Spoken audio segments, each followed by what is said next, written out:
Bapak Ibu hadirin yang kami hormati, selamat pagi, selamat datang dan selamat bergabung di acara public lecture. Dan sebelum acara dimulai, dan untuk lancarnya acara, saya akan menyampaikan beberapa informasi terkait pelaksanaan public lecture pada pagi hari ini.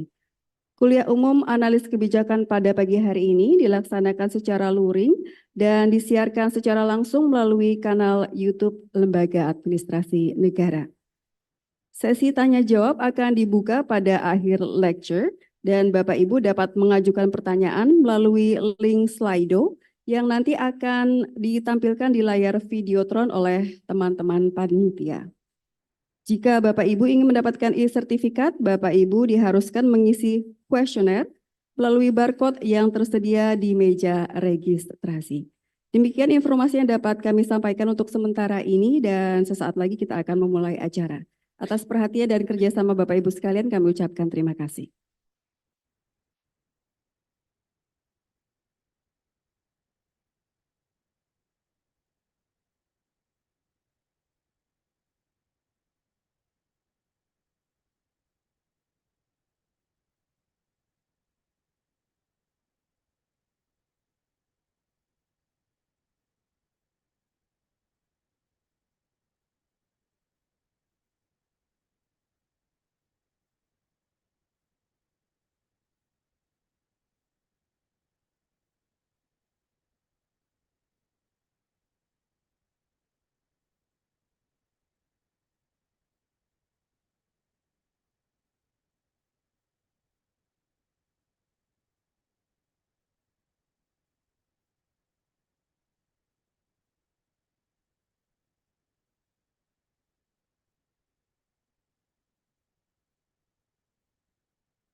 Honorable Deputy Chairman of Policy Studies and Innovation of Public Administration, Bapak Dr. Tri Widodo Wahyu Utomo, SH.MA. Honorable Professor Mark Considine, Redmond Berry Distinguished Professor, Fellowship Social and Political Sciences, the University of Melbourne. Honorable Dr. Phil Reza Fatur Rahman MPP, Assistant Professor, Faculty of Administrative Science, Universitas Indonesia. Honorable Bapak Profesor Agus Pramusinto, all distinguished guests, participants, ladies and gentlemen. Assalamualaikum warahmatullahi wabarakatuh. May peace be upon us all. Good morning, a very warm greetings to each and every one of you. Welcome to this Policy Analyst Public Lecture on Digital Governance, Enhancing Policy Effectiveness through Evidence-Based Practices. I am Reni, the MC for this event. On behalf of the organizing committee, we would like to extend our appreciation for you taking time off your busy schedule to join us today. Ladies and gentlemen, today's public lecture aims to provide participants with insights into how digital technologies can be leveraged to improve policymaking processes and outcomes with a focus on the importance of evidence-based decision-making in the digital age. Distinguished guests, ladies and gentlemen, to commence today's event, I would like to kindly invite everyone to stand up to sing National Anthem Indonesia Raya.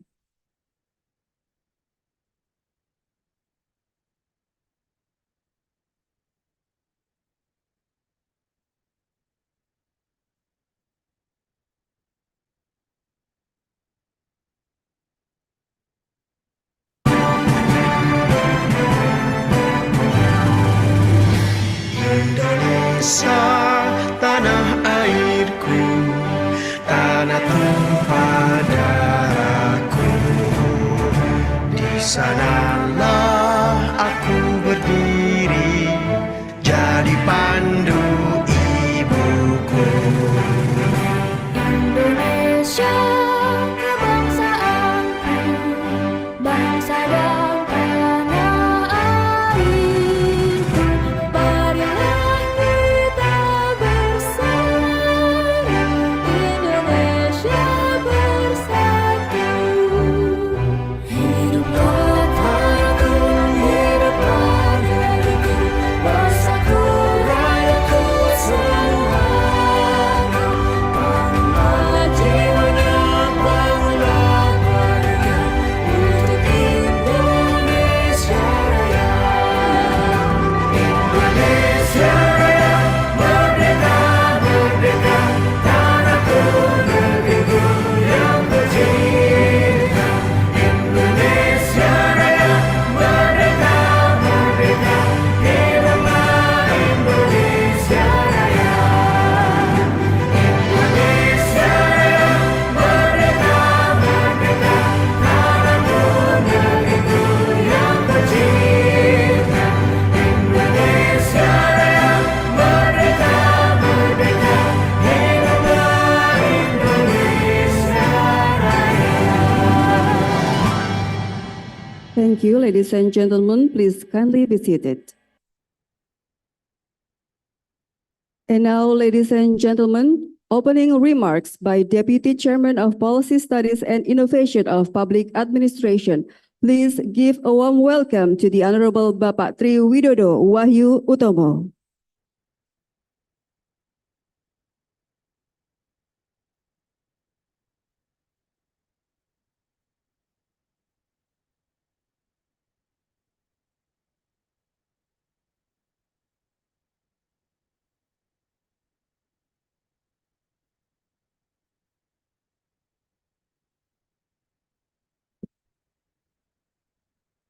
Assalamualaikum warahmatullahi wabarakatuh.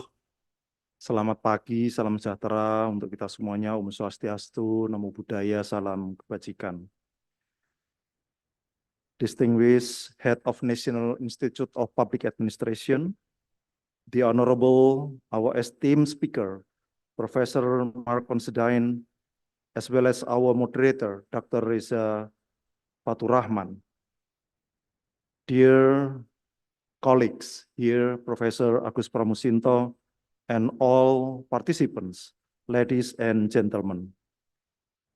First of all, I would like to warmly welcome all of our respected guests to the National Institute of Public Administration. It is with great pleasure that I welcome you all to this highly important public lecture on digital governance, effectiveness through evidence-based policy. We are gathered here today to explore one of the most transformative and impactful trends in modern governance, the integration of digital technologies and data-driven decision-making into public policy. In the rapidly evolving landscape of the 21st century, digital governance represents a paradigm shift in how governments operate, interact with citizens, and deliver public services. As we stand on the threshold of new era, it is crucial that we embrace the potential of digital tools and evidence-based approaches to enhance the effectiveness, transparency, and inclusivity of governance and its policies. Digital governance refers to the use of digital technologies by governments to improve the efficiency, accountability of public administration.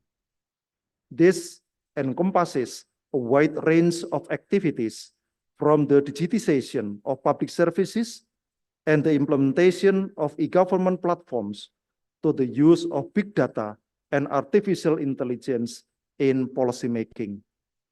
The benefits of digital governance are manifold. Firstly, it enhances service delivery by making government services more accessible, efficient, and user-friendly.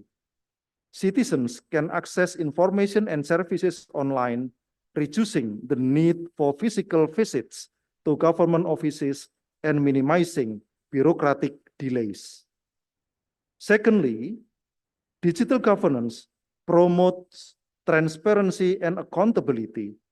By leveraging digital platforms, government can provide real-time access to information, enabling citizens to monitor public spending, track the progress of projects, and hold officials accountable for their actions. Lastly, digital governance fosters greater citizen engagement and participation. Digital tools such as social media and online consultation platform provide new avenues for citizens to voice their opinions, contribute to policy discussion, and collaborate with government officials in the decision-making process. At the heart of effective digital governance lies the principle of evidence-based policymaking.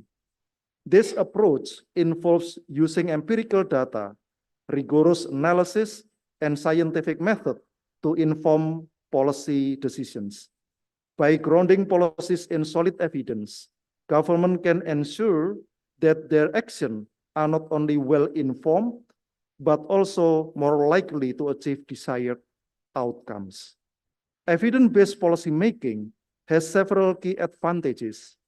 It enhances the quality and credibility of policies by basing them on objective data rather than subjective opinions or political considerations. This leads to more rational, transparent, and effective decision-making processes. Moreover, evidence-based policies are more adaptable and responsive to changing circumstances. By continuously monitoring and evaluating the impact of policies through data analysis, government can identify what works, what doesn't, and make necessary adjustment in real time. This iterative approach allows more agile and resilient governance. In addition, evidence-based policy making helps bridge the gap between research and practices.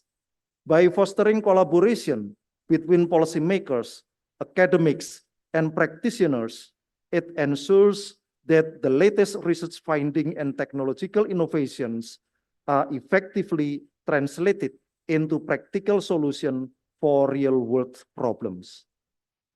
While the promise of digital governance and evidence-based policy is immense, it is not without challenges. One of the primary challenges is ensuring data privacy and security.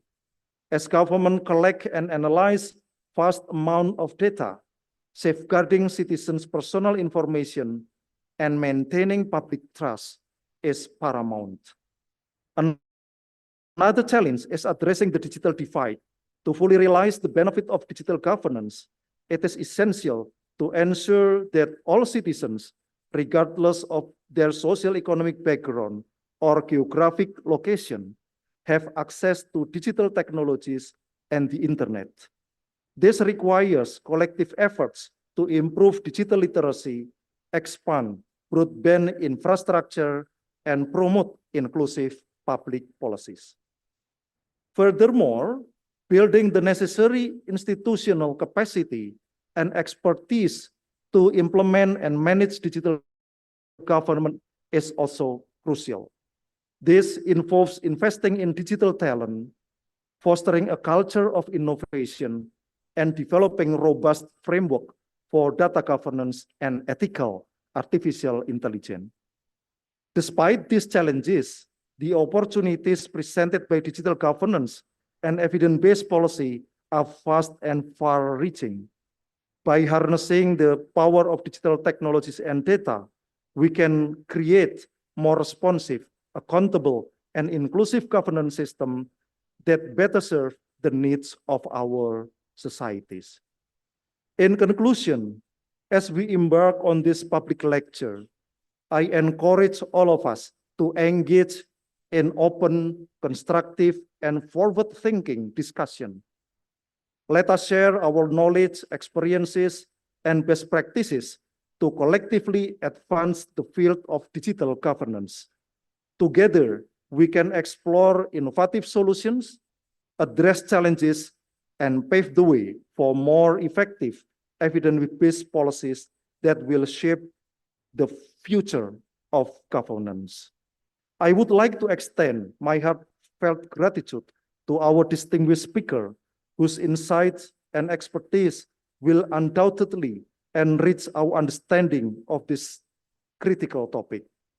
I also want to thank for any participation and commitment to this important event. Once again, welcome to NIPA.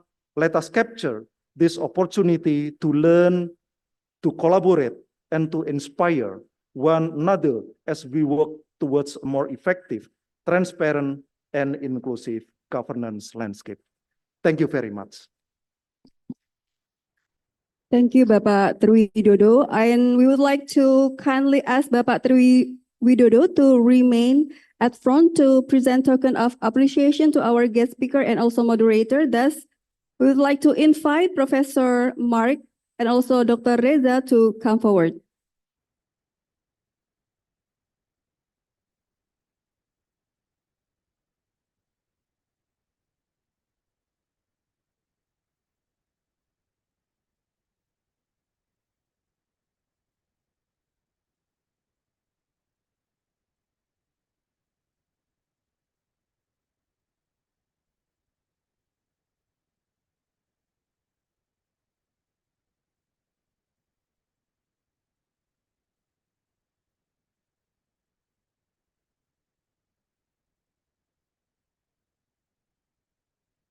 We will proceed with the photo taking session, and we would like to invite Professor Agus, Professor Eko, and also Bapak Yogi to join the photo taking session.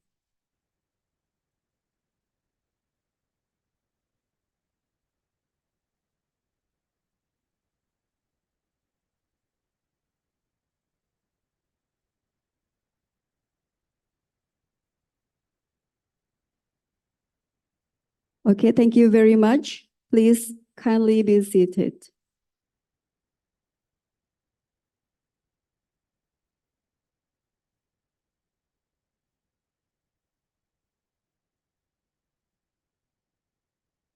Distinguished guests, ladies and gentlemen, we shall now proceed with the public lecture on digital governance, enhancing policy effectiveness through evidence-based practices.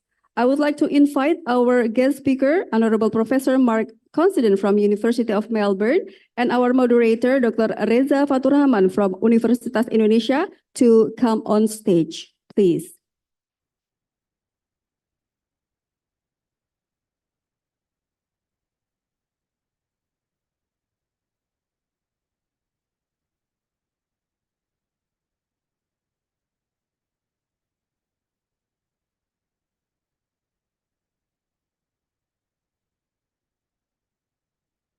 And now to formally start this session, I would like to hand over the floor to our moderator, Dr. Reza Faturrahman. Ladies and gentlemen, let's give him a round of applause.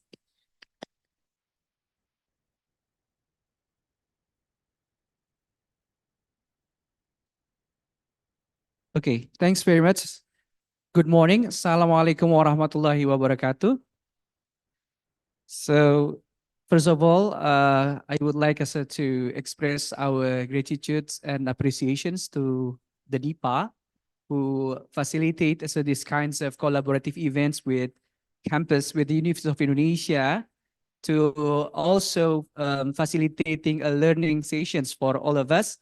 Today, so we are really fortunate to have Professor Mark Considine here to be with us to share about so many things, especially as also mentioned by Pak Triwidodo, the deputy, that we will learn also from him today about his experience, his knowledge about how to utilize or to optimize the digital governance to improve the policy effectiveness. So we also gratitude here that there are several honorable guests here. So Professor Agus Pramusinto is also here, Professor Eko Prasojo, Pak Yogi, and all attendees. So thanks very much for your participations. And before going further, I would like us to introduce Pak Mark. This is the way that we call it, Pak Mark. Is actually a very well-known and reputable scholars in Australia and also in the world. So he was the Dean for the Faculty of Arts, University of Melbourne for 10 decades earlier. And then the last position was as the Provost for the University of Melbourne. And so during today's sessions, I will try my best to facilitate these sessions bilingual.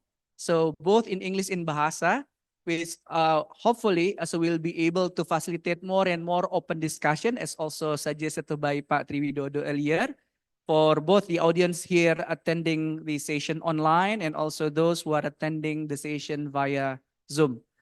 Bapak Ibu sekalian, saya akan mengupayakan agar diskusi kita pada pagi hari ini bisa berlangsung secara optimal. Saya juga akan memfasilitasi diskusi kita dalam bahasa Indonesia maupun dalam bahasa Inggris. So in general, Pak Mark, so we have around 90 minutes to have this discussion. So for the very first sessions, I will provide around 30 minutes for you to deliver your presentations. So we will learn from you about the concept of digital governance and also learn from some study cases, especially with the hope that this will improve the knowledge, the competencies of the policy analysts here in Indonesia as, so to say, the supporting system to help the decision makers, the policy makers, to deliver and to produce, to design a more effective policy. So the floor is yours, Pak Mark, please. Give a round of applause to Pak Mark. Thank you.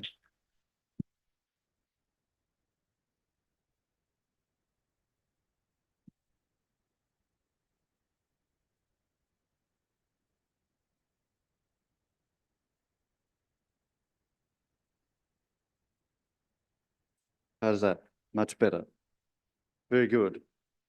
Well, thank you very much for that warm welcome. It's wonderful to be back at LAN and to be in a discussion with many of the policy analysts in the program that is so internationally respected and such an important innovation.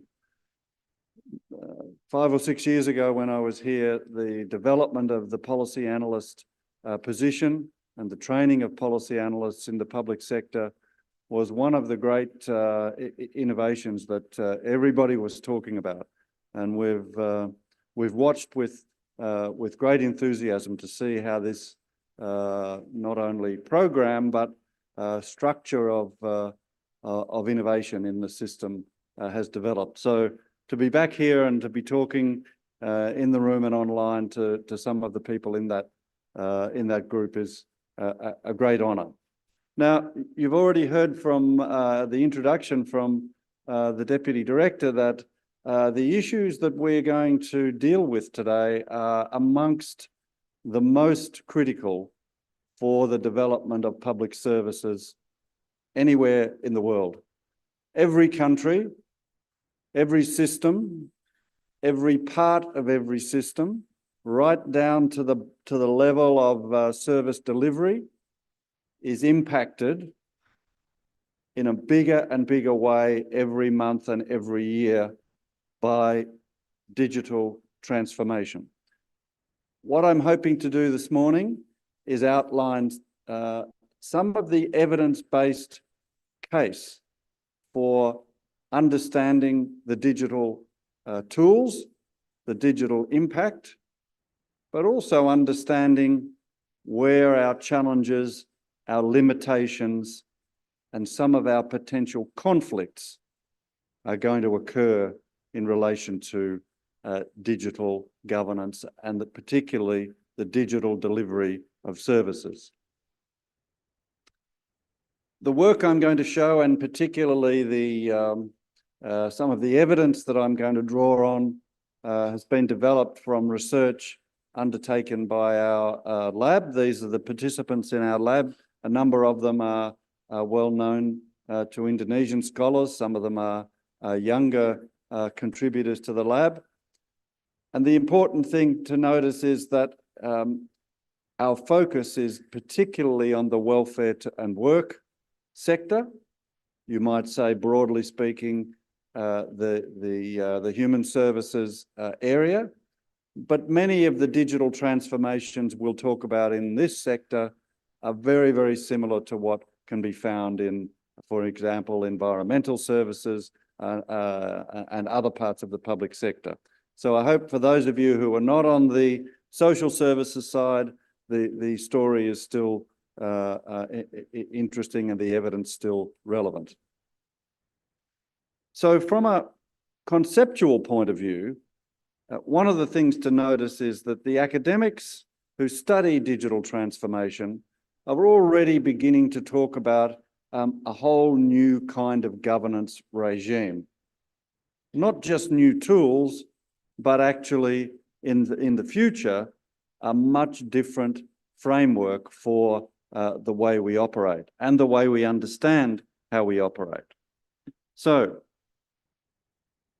the themes clearly described are reintegration.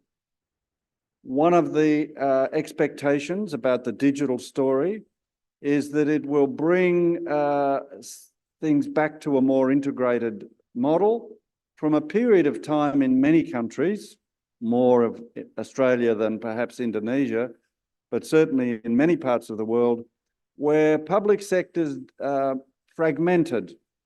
They became more isolated from one another.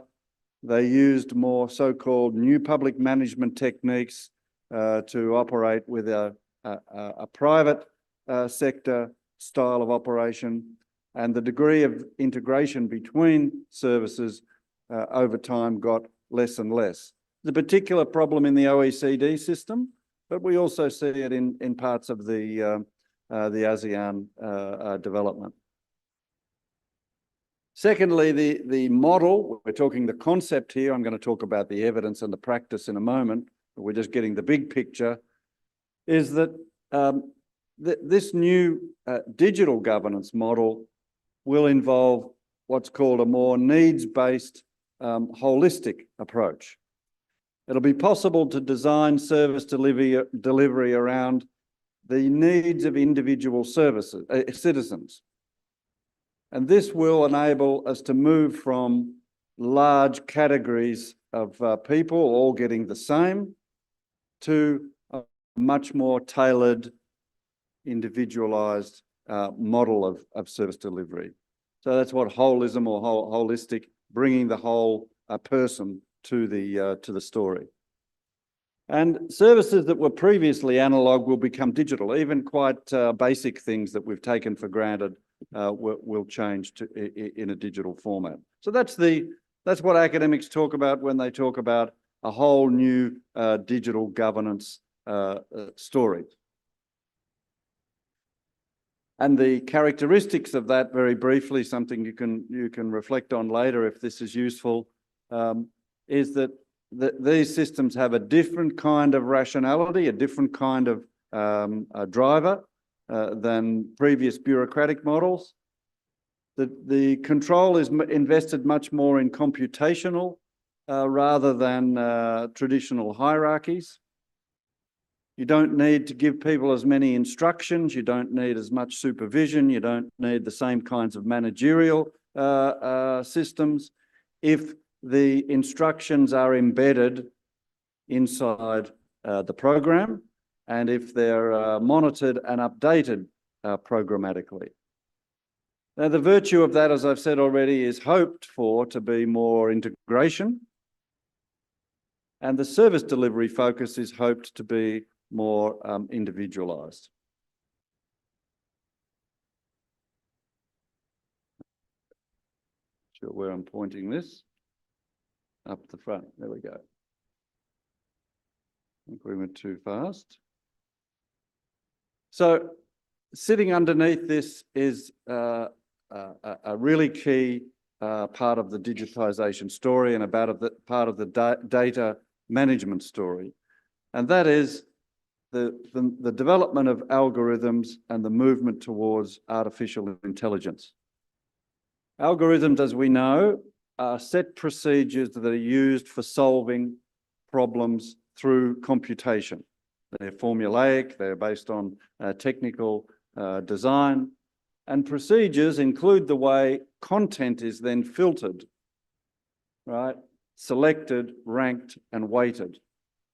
So an algorithm is a piece of digital technology or design technology that enables vast amounts of data to be reorganized, ranked, and weighted in order to deliver a particular outcome. It's an extremely powerful computational capability. And as we know, it's increasingly become available in all sorts of different applications.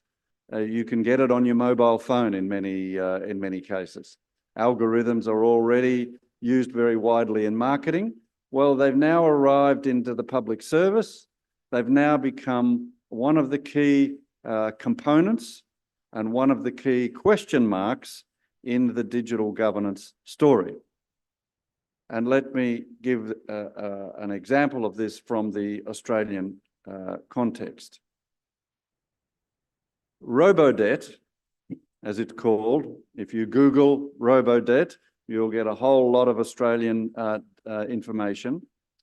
Robodebt was an algorithmic digital governance initiative, very big one of the first major initiatives in the Australian national government system.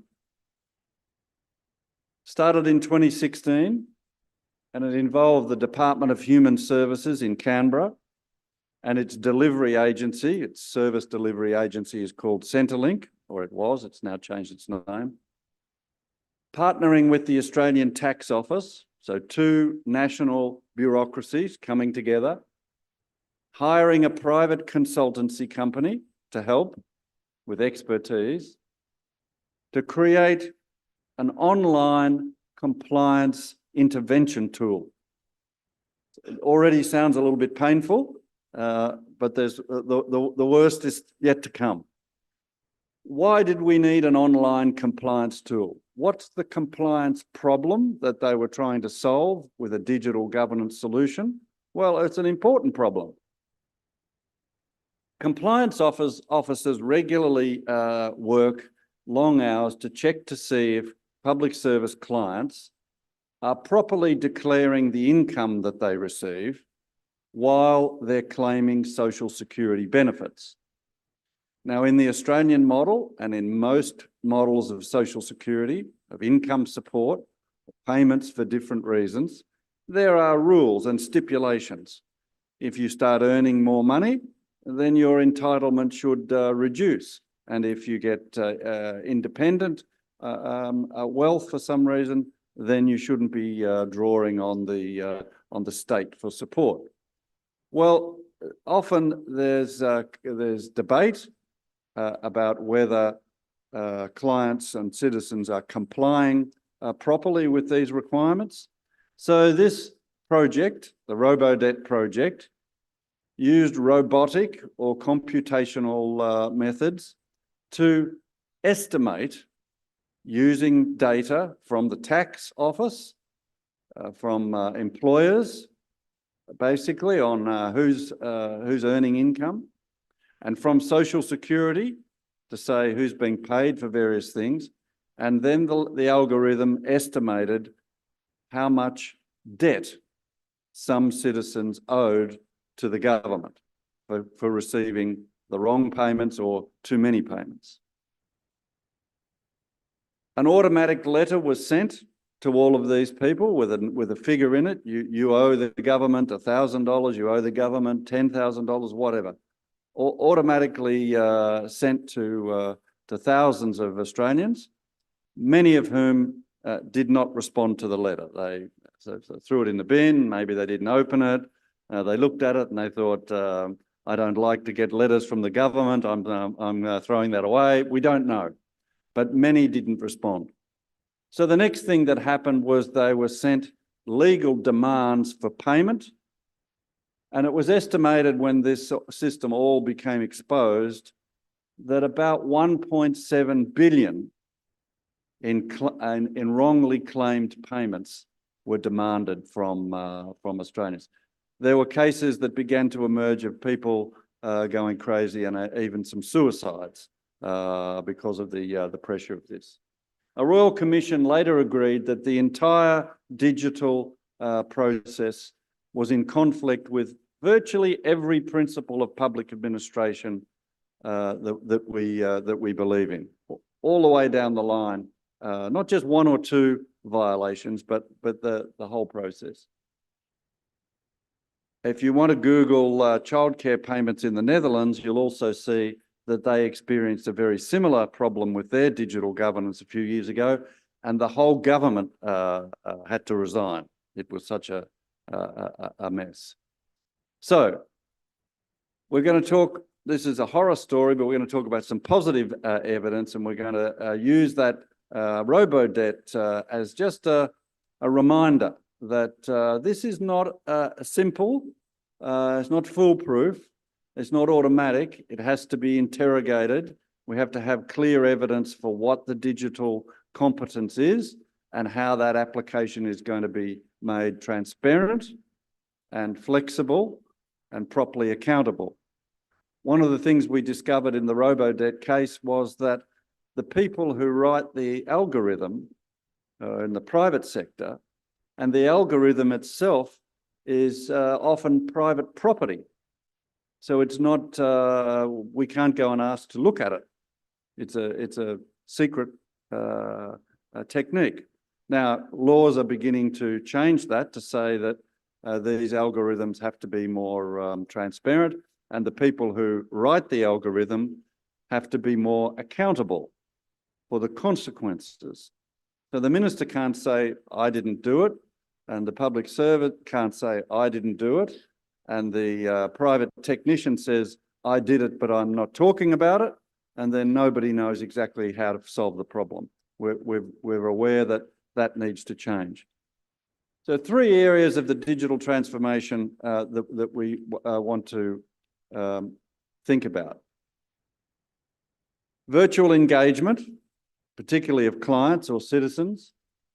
automation of the process through where clients and citizens receive their services from the public service, and the use of this AI or predictive technology.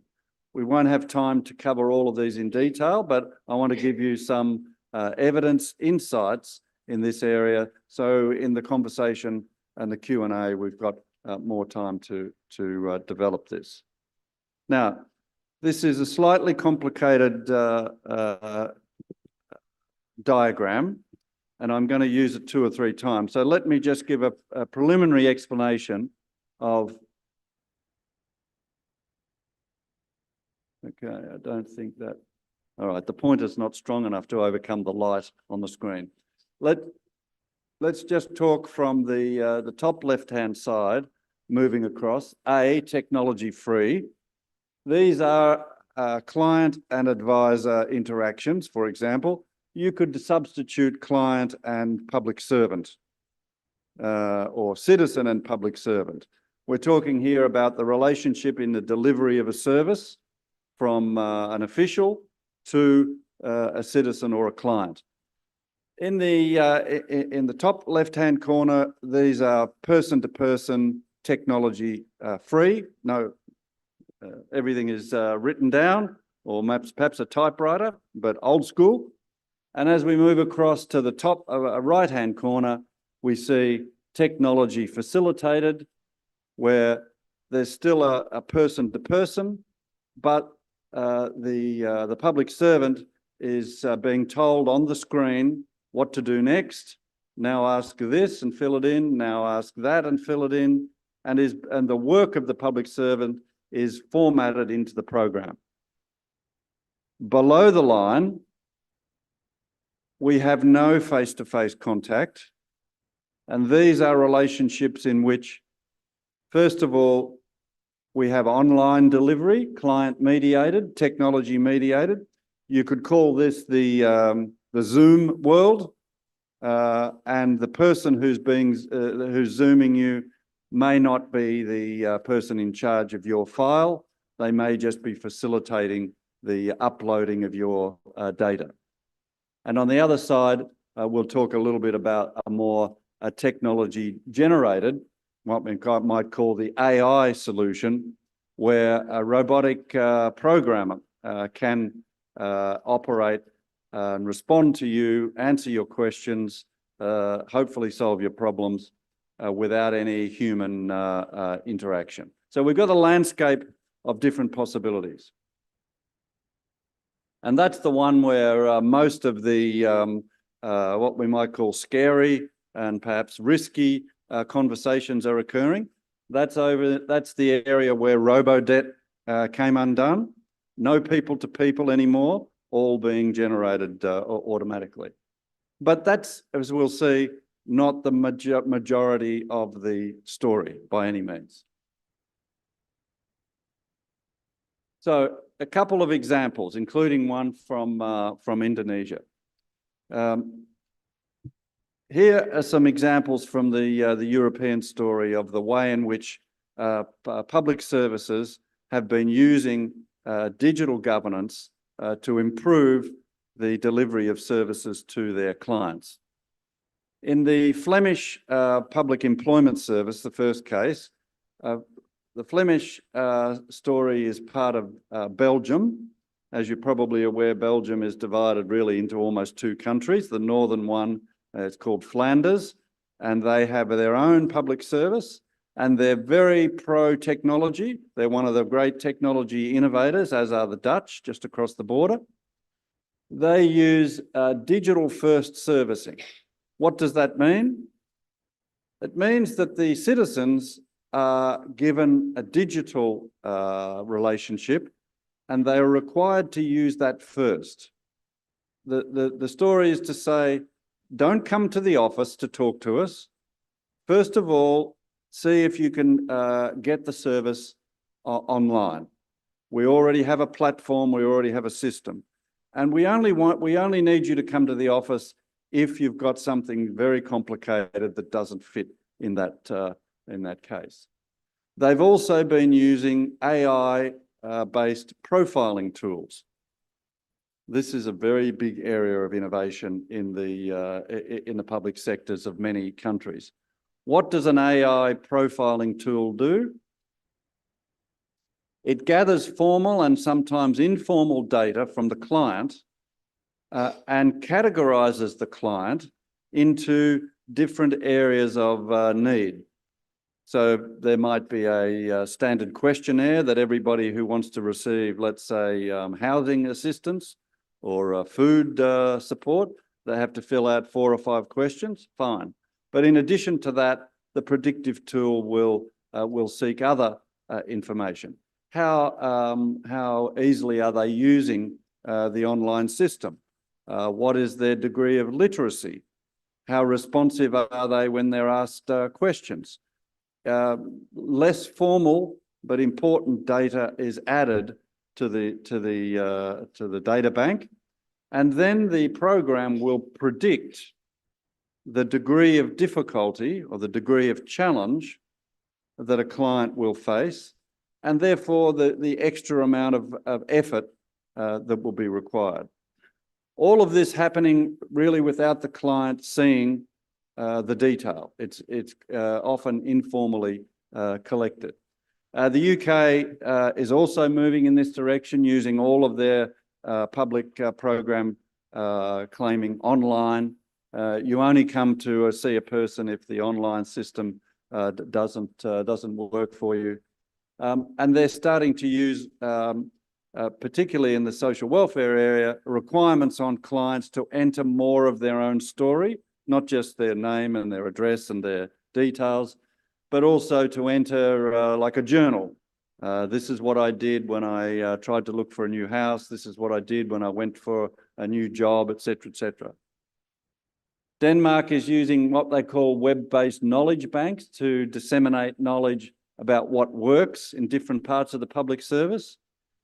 You could say Denmark is investigating a completely web-based LAN, a completely web-based public sector management, public institution, to gather best practice materials from around the public sector and disseminate them quickly to others. And the Norwegians just up the road have started using digital chat functions for their caseworkers so that they could avoid having to bring even complex clients in for interviews. So many examples. Here's one I won't talk about for long, but I think it's an important part of the digital story. We often imagine everything will be done for a whole national service, that if you're a public administration scholar, you should focus on everything being systematic for the whole country. No, not necessarily. The digital transformation, and this is a case from northern Italy, we're seeing regional governments develop their own adaptive digital tools. Here's one for Lombardy, where essentially Milan in Italy, the regional government set up their own fully owned public company and got all of the agencies around their region who service social assistance clients, housing, income support, etc., got them all to agree to pool their data with a single identifier for each client. So a big problem of coordination in most public services is that every agency may hold its own file. Some countries have a national ID for every citizen, and you can sometimes use that to join up, but often the data is siloed, is separate. In the Lombardy case, they solved that by locally, in a very big region, building this agreement, sharing the data, and now they can rapidly move clients and support their transition from one service to another. Here's the Indonesian case. I shouldn't have called it the abbreviation KPK because that refers to a different institution. But this is the Kartu Prakerja initiative. We did a little bit of work on this. It's a scheme, you'll know, was launched in 2022. It's a combination of a skills training program with some social protection, with some income support. The initial budget was about 20 trillion, and then as a result of the pandemic coming forward, it quickly expanded to become a much bigger program. And by December 2022, there were 15 million Indonesians benefiting from this program. I don't know what the figure is today. Maybe somebody in this audience does. I'm sure it's already larger than that.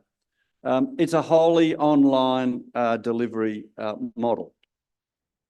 So the eligibility and training standards and the participant registration are done by the owning department. You can see at the top. Then or certainly at the time we studied it, 7 digital platforms are used to enrol citizens and also to manage training providers. So the training providers bring their training course to a recognised digital platform, and then program participants are enrolled through the digital gateway. If they're eligible, they can choose their training course and select their digital platform. And the ministry is in a position to see down onto each of the digital platforms to see how they operate. So we studied this briefly and discovered that yes, it was sometimes time-consuming and registration could be difficult. There was a small abuse rate, that is, people entering twice or registering twice. There were some risks of marginalisation. What does that mean? Groups in remote areas without the necessary IT did struggle to get access, and efforts had to be made to improve their options. And we asked a group of survey respondents, and they said, what challenges did you have and what support did you receive? Many of them did get smartphone and internet support, as you can see, and that improved the quality of the program. The value, they said, was that they had choice. It was like a voucher, but there were risks of marginalisation. How easy was it for you to enrol in the courses you had to use? Very easy. 68% found the process very easy. I won't go into all this data. You can look at it later, and we've published some of this in the Journal of Public Administration. Opportunities to learn new skills and improve their own operations are right across the whole country in a flexible program was really quite remarkable. There were substantial financial outcomes, and it was a useful tool as it happened in the pandemic to be able to ramp this up much more quickly. So what did we see as challenges? These powerful digital platforms, like the training program, are a mediator between an abundance of complex service providers and the department that owns the program. Without the digital enabler, without the digital platforms to do that, the speed and capability to quickly deliver a complex program like this would have been impossible. There were sometimes conflicting communications from the digital platforms and the government purchaser. So there was some coordination issues that had to be learned about. And there were frequent changes by the government purchaser during implementation. The providers got a bit grumpy, a bit angry about that. The department often improves its ideas and changes its mind, and that can be problematic. Well, what do we learn about these early digital governance examples and the evidence from robo-debt through to the Carta program? First of all, the evidence shows, I think, very clearly that routine tasks such as client registration and the allocation of standardised programs is almost entirely a positive story.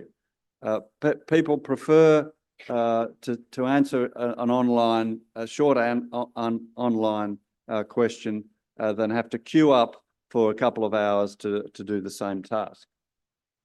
In countries like Australia and I guess in Indonesia, where you have some very remote service delivery challenges, The digital platform for many public services is also a way to overcome geographic challenge, as long as you're prepared to subsidise and support the infrastructure of internet and smartphone access for more disadvantaged clients.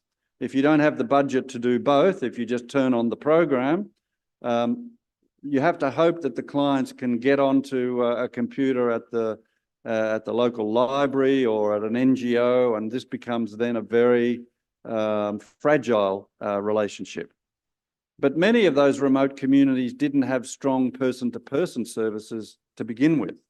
So we're not necessarily making them more disadvantaged, we're just changing the level of the type of disadvantage.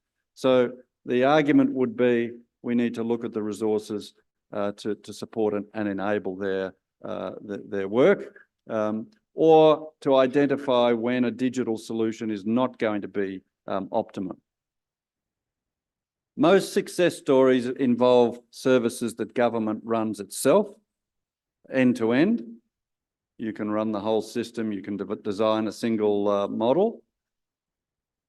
The evidence for services where there are multiple providers, multiple levels of government, and different government agencies, the evidence is much more mixed. And I think it's clear that if there is a tendency towards silos and poor ministry-to-ministry cooperation in the analog world, in the present world, the digital story will only make that worse. It'll only amplify those differences.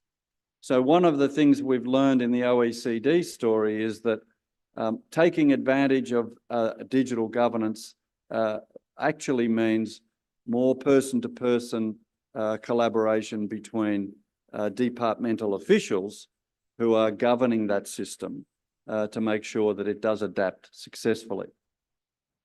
If one department owns the technology and the other departments are client departments, you start to see breakdown. Online systems can help improve transparency when you use non-government contractors. It leaves a digital footprint. It's easy to track what happened, what interactions occurred, or when interactions didn't occur. And it forces a degree of systematic communication in those relationships. Of course, the private contractors will complain that their systems don't match our systems and your systems are out of date, and there's always an argument about, you know, which digital platform we should use. But generally the experience has been that it is a positive tool for working with contractors. More complex systems, however, require government to learn more internal flexibility. The worst cases, like the Australian robo-debt case, is where governments purchase digital solutions sort of off the shelf from a consulting company and just sit them on top of existing services and programs. The work done to commission and adapt and to build in revisability are the hallmark or success factors. So, sorry to interrupt you, but Mark, you would like to continue further, or should we stop here for a while and let the audience have some interaction? Oh, Perfect. Yes, let's do that. Okay, thank you. So, thanks very much also, Pak Mark. It's very interesting speech on digitalizations, digital governance, and so on. So I would like us to invite the audience to ask some questions or to provide comments. You can do it in Bahasa or in English as you wish. Yeah, I will provide 3 opportunities for the first round. One there. Anyone else? Okay. The second. Anyone? Okay. We will allow so the first. Please state your name and your affiliations, please. Okay, thank you. Assalamualaikum warahmatullahi wabarakatuh.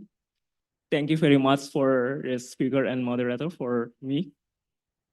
It's very interesting, but before I'm going to give a question, let me introduce myself. My name is Muhammad Aspian Arwin, but you can call me Aspian. I'm from division law and public relation in NIPA. So it's very interesting for me to listen for a speaker say about the digital now. Now I'm doing research for this because the issue for me is cybersecurity, data privacy, and it's very challenging for if we compare with speakers say with other country. So in other hand, as public service and data move online, they become targets for cyber criminal. It's a very dangerous for the government must doing for this. And then I would like to know for new perspective for this. What is the government should do, and what is the challenges for government uh, to implement it, and then how to uh, give some new strategy for us, because this is the very challenges and this is the very important for Indonesia especially. Thank you very much. Okay, thank you very much, Mas Asfian. So the second participants, yes, please. Thank you for the opportunity. Good afternoon, Professor Mark and Mr. Moderator. My name is Raditya from Secretariat General of the House of Regional Representatives. I'm sorry, I will be delivering my questions in Bahasa. Menurut data dari World Bank, terdapat 4 tantangan utama dalam pemanfaatan teknologi digital. Yang pertama, kurangnya kesadaran akan potensi AI. Yang kedua, dasar teknologi digital yang kurang memadai. Kemudian yang ketiga, rendahnya kualitas dan ketersediaan data. Dan yang keempat, terbatasnya akses terhadap kemampuan digital. Nah, dalam kasus Indonesia saat ini, apa yang bisa dilakukan oleh pemerintah Indonesia untuk memprioritaskan dari 4 tantangan besar tadi, solusi apa yang dapat diberikan oleh pemerintah? Karena mengingat dari data McKinsey Global Institute, itu diperkirakan bahwa di sektor publik dan swasta sebanyak 30% pekerjaan saat ini akan digantikan oleh AI dan otomatisasi. Terima kasih. Oke, terima kasih. Tadi yang kedua apa? Mohon maaf. Yang kedua, yang pertama rendahnya kesadaran, yang kedua apa tadi? Mohon maaf. 4 tantangan yang menurut World Bank. Yang kedua itu apa? Dasar teknologi digital yang kurang memadai. Dasar Teknologi digital yang kurang memadai. Oh, berarti kompetensi dari ini. Oke, baik. Makasih. Oke, is there any further questions from the floor? Oke, baik. So, Pak Max, there are 2 questions. So, the first come from Asfian, so the PR here at NIPA. So, he raised an issue about the risk of cybersecurity, data privacy. What should the government do so in order to address this challenge, please? Thank you for one of the hardest questions that every government now is facing, and it's clear that we already have this cybersecurity problem. It's not something we're thinking about as a future risk. It's already embedded in the work of public services everywhere to manage cybersecurity. I'm not a technical expert in this area, but what the technical experts basically tell us is that we're working in a world where we have to train our robots to defeat their robots. So the old model was the public service was a place where we just kept filling up with data, all sorts of interesting data, and we had minimal firewalls, minimal protections that could easily be overcome. Most of the protections that we now have, particularly as a result of national security issues and financial security issues, are also being made available. Those techniques are being made available to shield and protect social welfare and education and other such activities.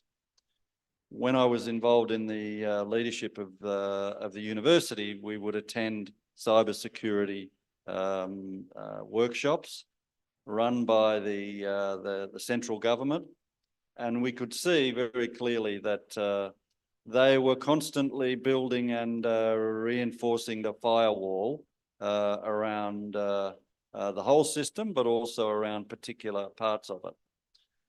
Now, I think the risk in many areas of the public service is, as you say, people feeling they will lose their privacy, that their personal information and material will become known to other people, and perhaps as a result of that they will be embarrassed, or they'll be scammed.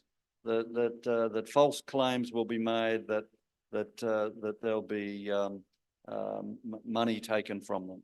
So the other part of the new cyber bureaucracy is that we need new rules to adjudicate, to support, and if necessary to compensate people who lose their data or some of their money as a result of penetration of the system by criminals. The problem until recently has been that it's left to the individual to fight that battle. And in some countries, I mentioned a couple of them earlier on, they're now enhancing what you might call the ombudsman or defender of the citizen function to include these cybersecurity issues. It's not a perfect solution, but it's the direction we need to move in. Okay, thanks. So, do you want to respond it? So, Pak Asfian? Okay, thank you very much. So, in general, so to train our robots to fight their robots, very interesting. Okay, and then the second questions come from the participant who are working for the Secretary General for the House of Representatives, if I'm not mistaken. So he mentioned that he cited also the World Bank's quotes that there are 4 main challenges. So for the digital governance implementation, especially in developing country context, the first one is the law of awareness on such things and limited competency. And then the third one is the low quality of the existing data that they use as the basis to develop the digital governance or digital apps. And also minimum access as also consistent with your presentations. So to the services provided through the utilizations. So he was asking, how should the government do, especially to deal with these 4 challenges? And also, especially, so he also wondering your perspective on the replacements of individuals, humans, so human personnels with AI. I think this is very related to the study that conducted around 2 years ago with some colleagues from University of Indonesia. We were asked also to conduct a study on the so-called critical occupation list to explore what kinds of jobs will be missing within the next year in the public sector. And it's very interesting. One of the conclusions that we reach is, in comparison to the private sector, the public sector in Indonesia still have longer time so to maintain individual employees in comparison to private companies. I think it's very interesting and very related to the classifications that you made, that some tech-free, tech-assisted, tech-facilitated, so we really need to realize. So please, what's your response to this question? Thank you. Thank you. Thank you very much. And first of all, I think the World Bank summary of those 4 challenges is a very useful one. I think if you applied that to different countries, even in the developing countries, you would find the answers to each of those 4 will be quite different in my experience. Low awareness, I think, is already changing. I think awareness now is growing very, very quickly. And it's partly because the development of the technology is becoming much more accessible. Just take the example of ChatGPT. Many people now have that on their phone. It's only a couple of years ago that was a complicated program that you had to download and access with a degree of technical know-how. And now many of these tools and the penetration of mobile phones, even in relatively poor countries, is significant. So I don't think low awareness is as big a problem as it was even 3 or 4 years ago. Limited competency on both sides. So I think we're finding in many areas of the community that citizens' competencies are rising quite fast. And they're, you know, old people and some traditional communities not so much, but on the whole, the community's level of awareness and interest and competence is growing faster than most large organisations is growing. And that's because large organisations are embedded in their existing way of doing things, and it takes them quite a while to change that status quo inertia, if you like. I would say that the other competency issue is, though, on the design side. As I mentioned, one of the big risks, and we saw this in a number of studies, was developing countries buying off-the-shelf solutions to big data management questions or big client customer management systems. Very expensive, very elaborate, beautiful front pages and so on, but not adaptable to changing circumstances. Once you invest in that system with that company, you may well be stuck with it for 5 or 10 years. Very quickly, and you can see this already, we're seeing a preference in developing and developed countries for much more locally adaptable digital tools. We want things that can be, where specific components can be changed relatively quickly. And we don't want to have to reset the entire national grid in order to do that. So pressure back on technology companies, pressure on multinational technology companies to partner with local analysts and technology firms. So skill transfer and adaptability comes with the story. Low quality data. Look, in my experience on the education side and on the social welfare side, digitizing the data just transfers the same inadequate material from one side to the other. But once you add analytical search capacities to discover and illuminate gaps, you think the data has gotten worse. It hasn't gotten worse. It's the same as it was before you digitized it. You just have greater insight and greater awareness and greater responsibility to attend to the data difficulty once you can access it quickly and it's very widely shared. So yes, we're all challenged by low quality data, but provided you've got revisable systems, that can change very, very fast. And finally, I think I've covered the access issue. I'm not going to say much more. I think I agree with that. It is a challenge for all of us, particularly geographically remote communities need special attention. Are we replacing staff in the public sector? I don't think so.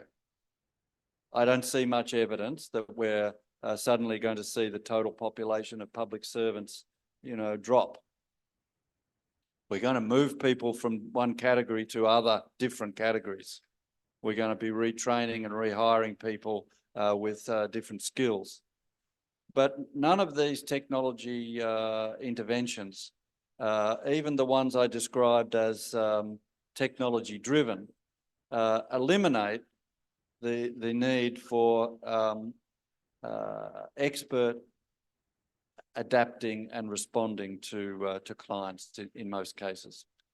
A simple example would be we use a lot of digital tools in the university in teaching students. Nobody seriously proposes that anytime soon we're going to put a robot up at the podium and the rest of us are going to go home. These will be more hybrid models, and we'll actually need more technicians. And at the front line, I see the future for local services as being improved with technology, where the frontline staff skill level and capability is assisted, not replaced. Okay, thanks. So before I continue further, so giving the chance to the floor, it's very interesting that you mentioned about the ChatGPT. We were once visited as by a professor from the Lee Kuan Yew School of Public Policy, perhaps Professor still remember, that he mentioned that Singapore has been officially allowed the civil servants to use ChatGPT in order to provide assistance to their daily job as civil servants. I just wondering, in the case of Australia, does Australian government already officially allowed the civil servants to use ChatGPT? This might be also a question for us as the Prof. Agus, because this might be an ethical versus unethical issue. So to what extent as the civil servants in Australia, just wondering, able to use ChatGPT to support their daily jobs? I don't want to comment on what Singapore is doing. I might find it difficult to travel through Changi Airport if I'm. No, seriously, there isn't yet any Australian public service official recognition of ChatGPT as a tool. There are some small indicators of those generative AI models like ChatGPT starting to be used in particular areas of the public sector. And I think the universities would be one example. I think we might have mentioned this a day or two ago. We have one university that's experimenting with the idea of a ChatGPT type program inside the university that's firewalled from the outside, so that you could have generative AI learning that's not shared with the rest of the world. And I think the future for generative AI technologies in the public sector is going to look like that. That we're not going to be, going back to the very first question from Aspian, we're not going to be releasing public data and public intelligence out into the World Wide Web through these techniques.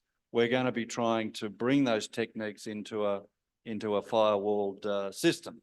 Now, an example would be in the because obviously generative AI is based on the idea that as you use it, it's learning about you and getting better at you and improving what you can do.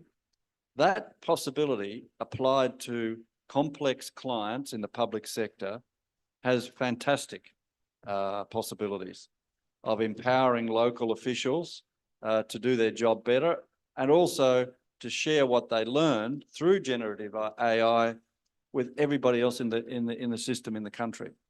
So I think it's a huge opportunity, but we need that investment in the firewall. Interesting. So firewall system, firewall zone. Okay, very interesting. So I would like us to provide a second round. Yes, please. One. Any other? Okay, two. One more if you have. Oh, Pak Rudy is also here. His Excellency. Okay, so first I would like us to provide the chances to the female. Yes, please. Please introduce yourself briefly. Thank you. I'm Maya from NIPA. First, I'm very happy and enjoying through your presentations, Pak Mark. There are several cases in Australia, in UK, in Italy, regarding to the implementations of the technology.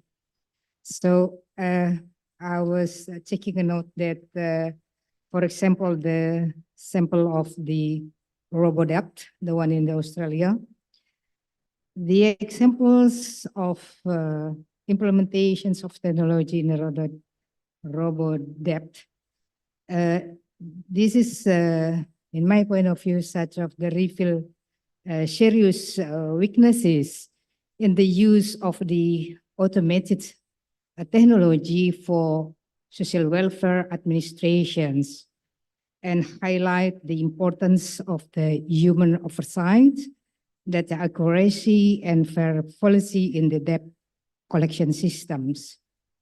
These scandals also emphasize the need for government accountability in implementing technology policies that have a broad impact on the people's lives.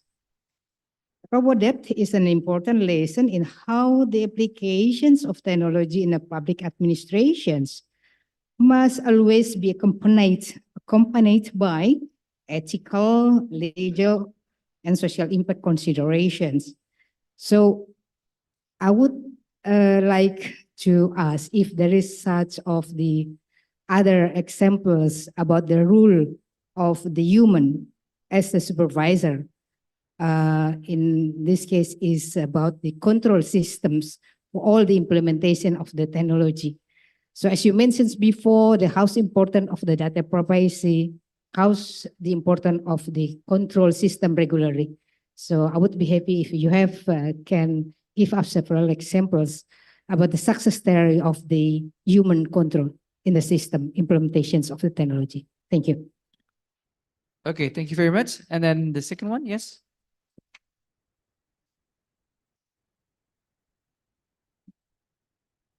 Thank you very much.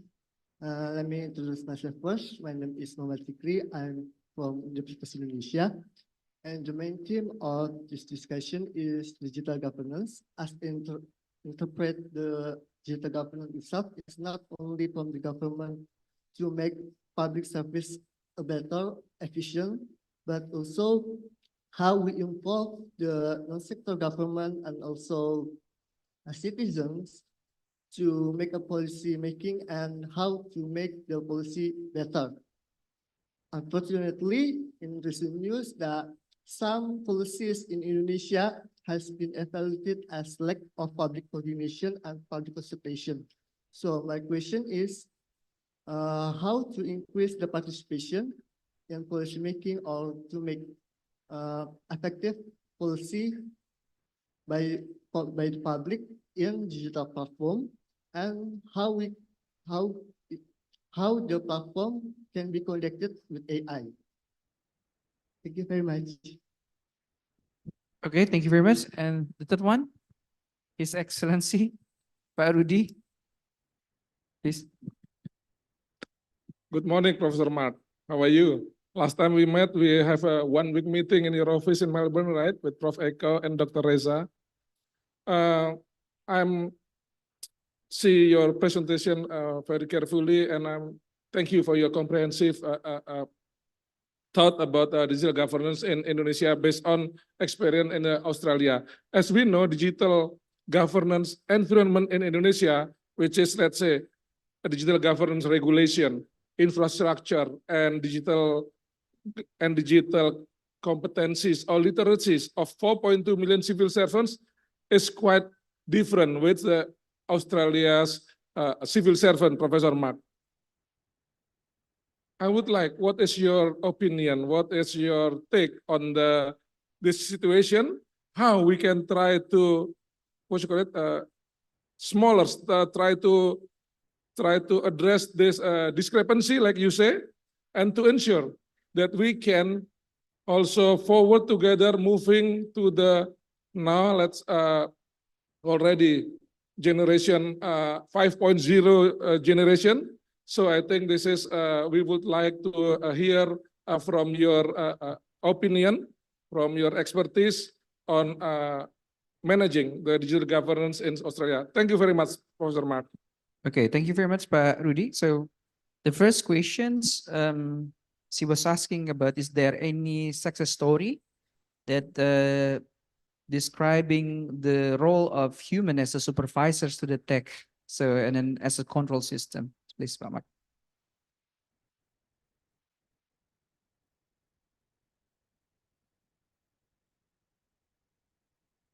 Thank you very much. And I guess when you take the case of robo-debt, you start to think about the negative. It makes you perhaps pessimistic. but I think the other side of the story is that sometimes the big mistakes are also the chance to change direction. And one of the change of direction in this story is robots cannot be relied upon to adjudicate complicated local value issues. It's very difficult for a robot to assess and defend the application of the principles of justice and fairness. It could tell you what we did last time. It can offer insights into the data for multiple examples that are similar to this one. But where judgment is required, where the application both of data and principles is not easily made into a formula, a predictive formula, humans are essential. And what we find is that the more we try and move data onto a digital basis, the more we realize that there are so many implicit, small, important parts of information that we gather when we interact with one another that are very hard to translate onto a digital platform. I'll give you two quick examples. In the Danish employment service, if you become unemployed, you get income support. You go on the digital platform and answer some questions, and then you come and have an interview with a public official to talk about how to find a job, how to get some training, how to solve maybe a housing problem if you have to move to get a better job, etc. During that interview, the staff member enters all the data onto the system, but they don't enter, and they're not confident or willing to enter what we might call personal insights, personal reflections on how this person seems to be going. Are they, do they feel optimistic? Do they seem pessimistic? Do they fully engage, or are they struggling to understand? No, it's hard to make a data point from those more complex human interactions. And yet in many public services, having that more nuanced, more careful understanding of people moving at their own speed is essential. So what digital tools do in that situation is hopefully take the routine work and do that more efficiently, and push the skill opportunity for humans into those more advanced tasks, talking to people and gathering more insight and more background, and as it were, engaging them more successfully. Now, in jobs where all of the work is basically processing data, I think for sure many of those jobs will go, no question. But the demand for that second set of jobs, the more applied interpretive jobs, will increase if we want greater effectiveness.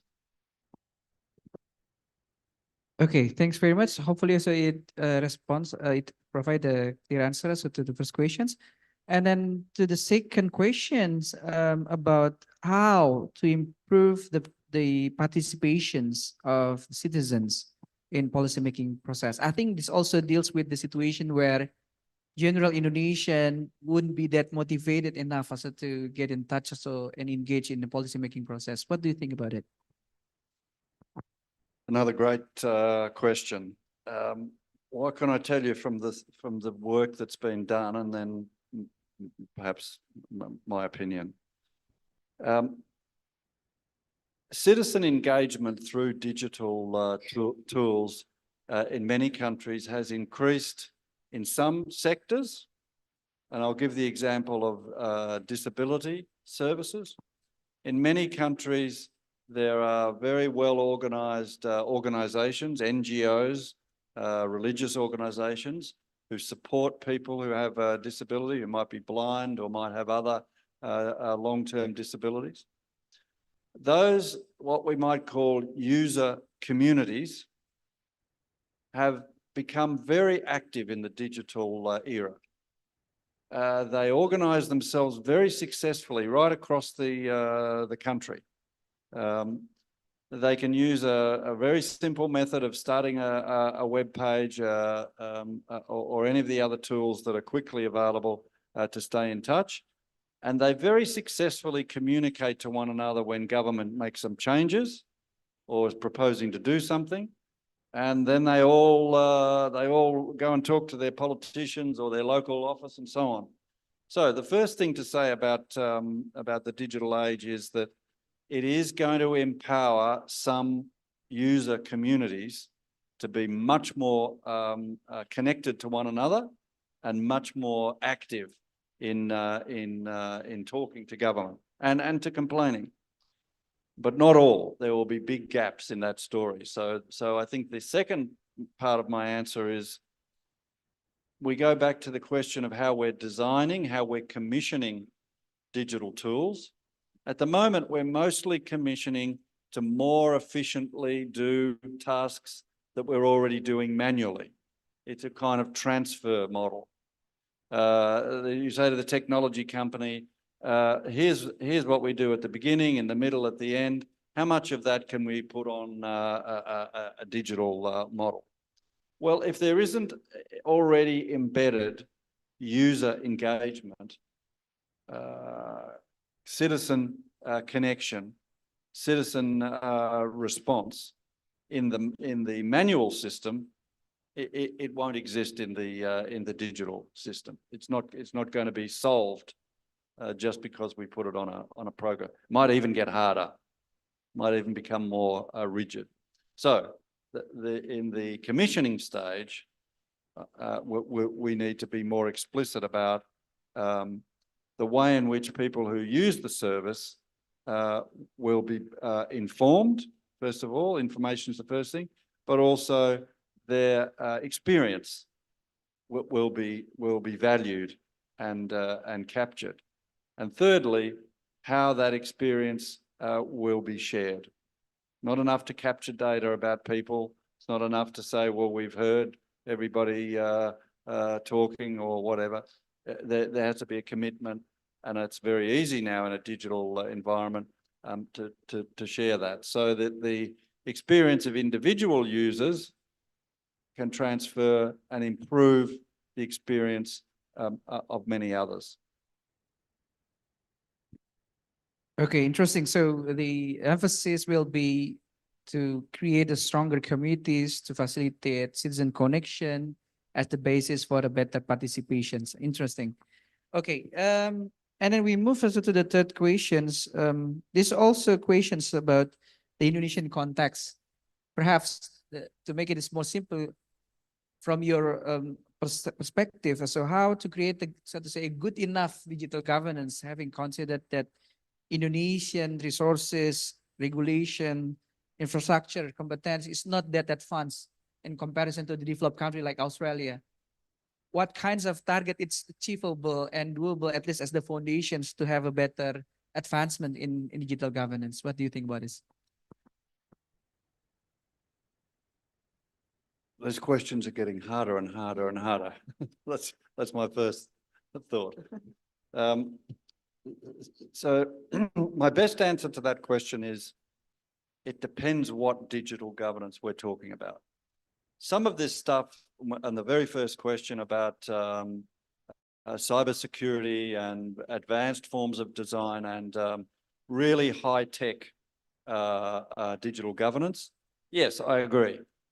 Australia doesn't have that competence. We buy it from California, like everybody. So we're all in the struggle to stay up with the latest. But that's at the very advanced level.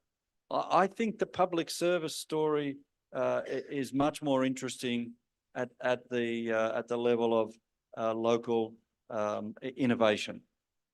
And so my answer in the Indonesian case, as it would be in parts of the Australian story, is don't wait for the whole system to be re-engineered by a new digital experience.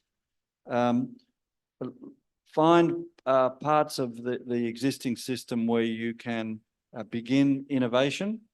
It might be innovation in user experience.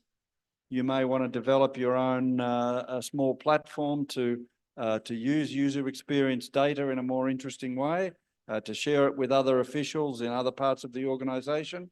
Don't wait for the entire system to be improved to make things possible. Get local managers interested in adapting and sharing the experience of using the many tools that already exist. These software applications, you can download them. They're not. It's not rocket science anymore. Our problem has been being more inventive, more innovative in doing that. And Australia, perhaps Indonesia, has had a habit of waiting for the whole ship to turn. We're not doing anything until the whole system moves.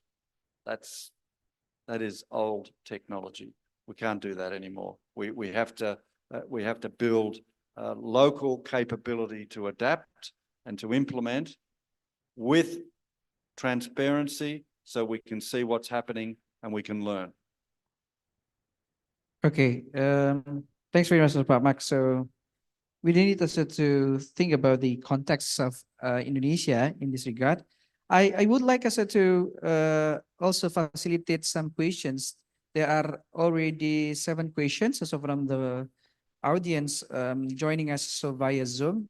So let me ask, so let me choose them. So yeah, so one of them, let's see. So one of the audience from the Zoom questioning the legitimacy of digital governance.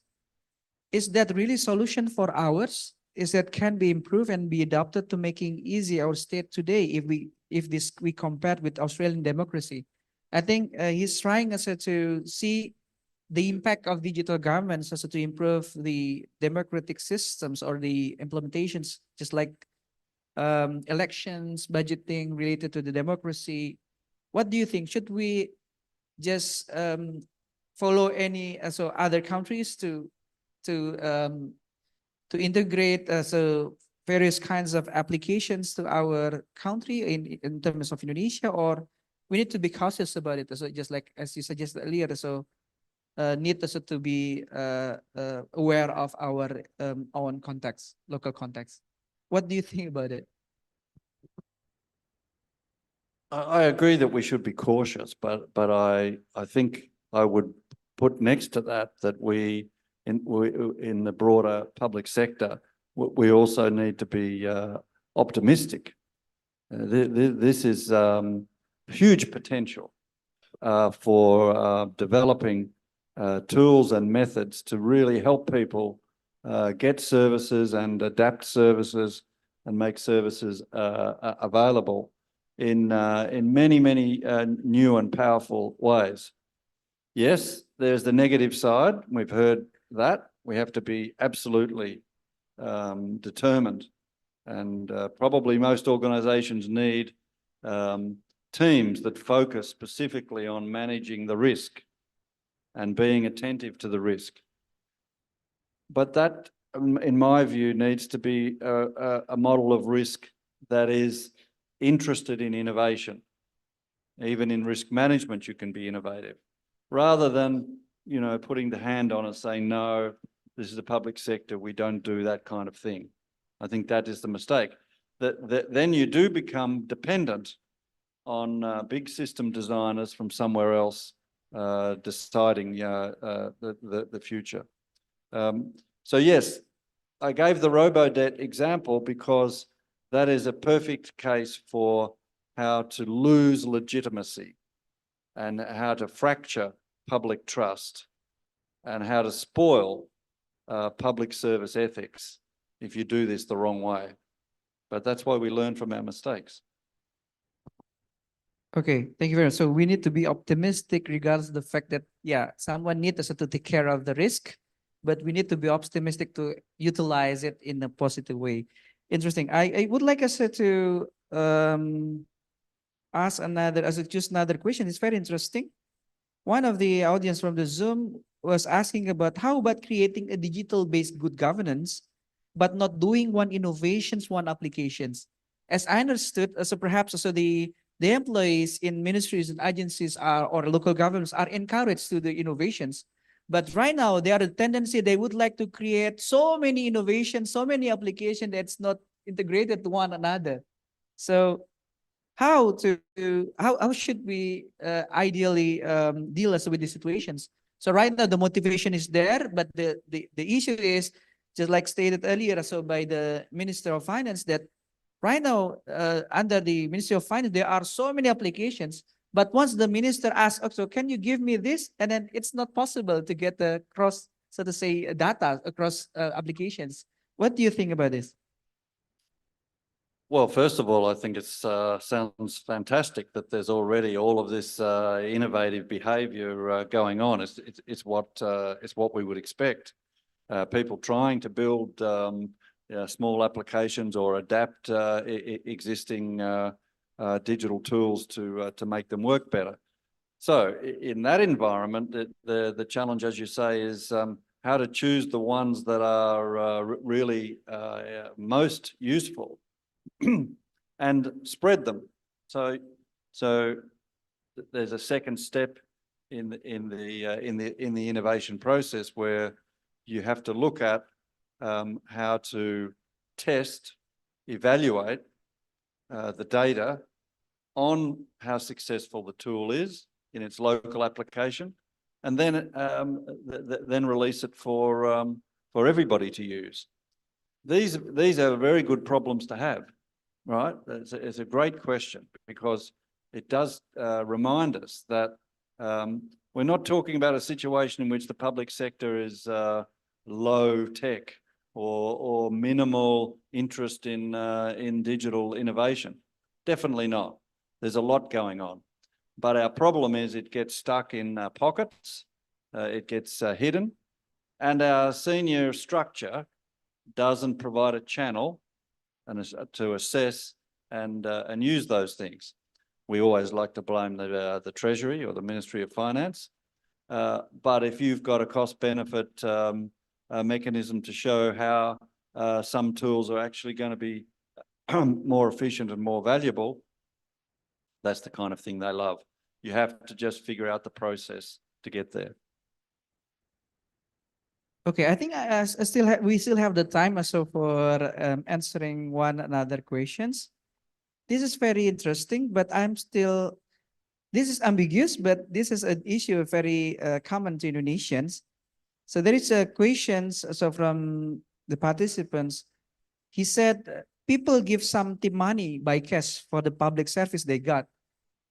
Is there will be possible for staff to get it in more digital way like e-money or digital currency? Question mark. This is actually I'm questioning. So is he trying to explore possibility of providing e-money incentive for those people who work behind the services through the apps, or he's trying to deal with the issue on to what extent does the digital app, digital governance able to inhibit, so to say, such kinds of corruptions. But I would say this is very interesting. What do you think about it? Well, I definitely don't expect the digital delivery to include tips.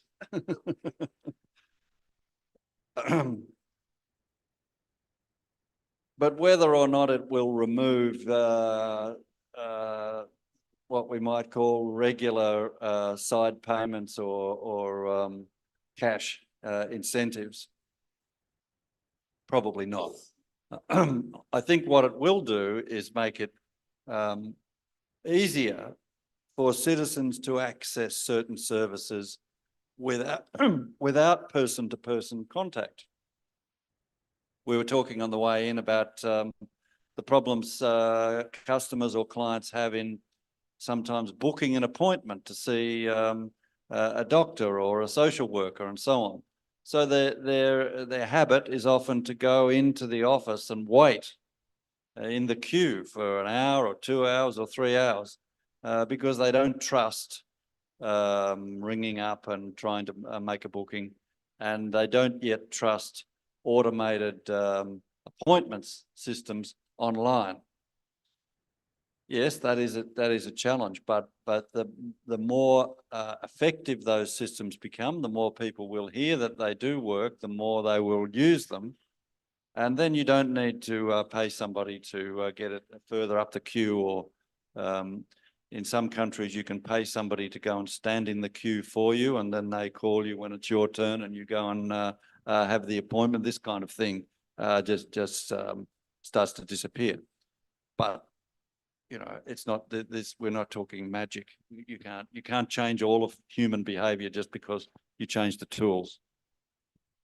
Okay, interesting. We still have 4 minutes left. I think we can have one more questions. This was very interesting. Yes. You would like to ask first? Okay, please.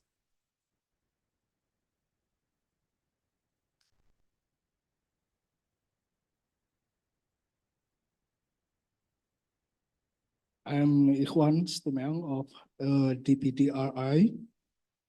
Prof. Marx. Sorry, Sorry, can you speak Sorry. louder, please, sir? Yeah. Yes. I'm Ikhwan Stumeng of DPDRI. Prof. Mark, sorry if my questions repeat explanation. I need a future explanation. I focus on digital government, eGov. eGov, digital government, online government, or in certain contexts, transformational government are still being pursued in Indonesia because the government's use of information technology to provide information and services for its citizens, business matters, and other matters relating to government are still hampered.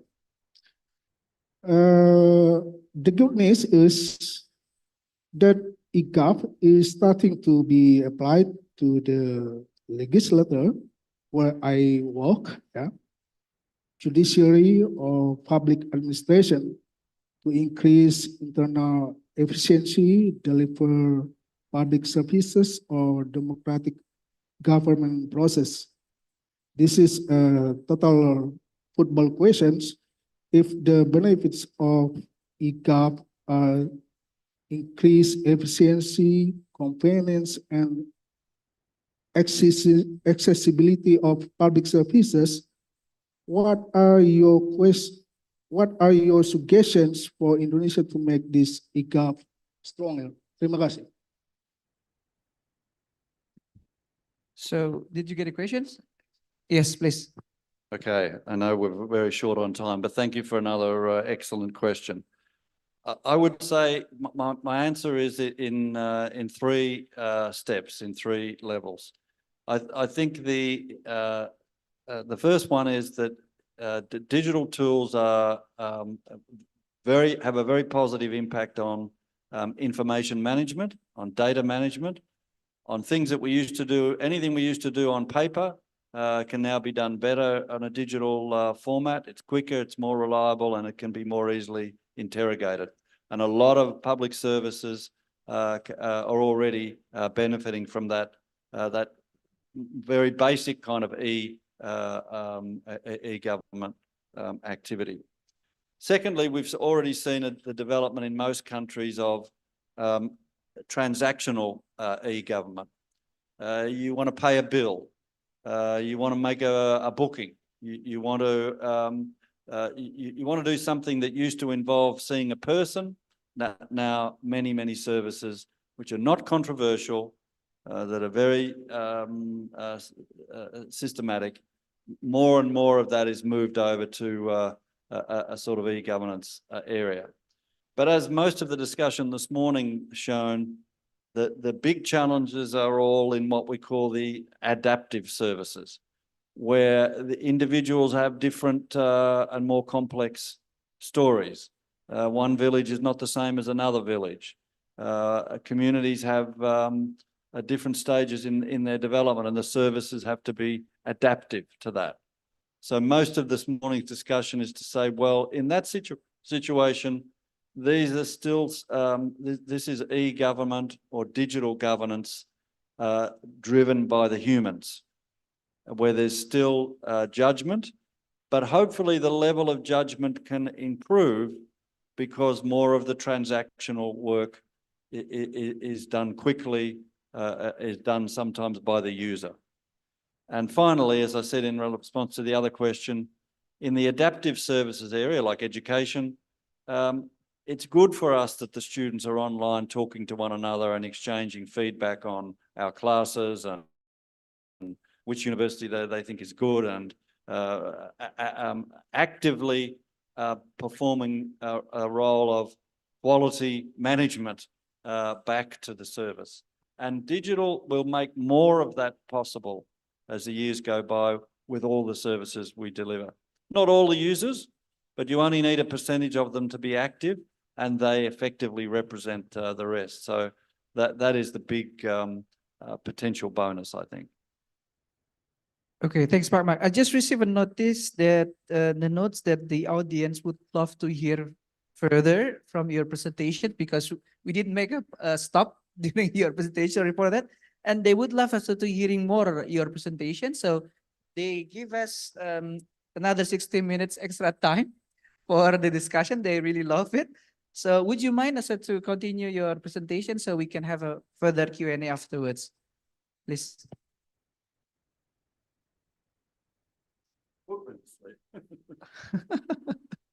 They really love it. Just like this. Okay. Well, see if we can bring back the PowerPoint. Boleh minta tolong PowerPoint-nya? Okay. Okay. Yes, please. We were actually getting towards the end, so it won't take a long time to do that. Here we go. So we've begun to conclude with the issue in relation to algorithms.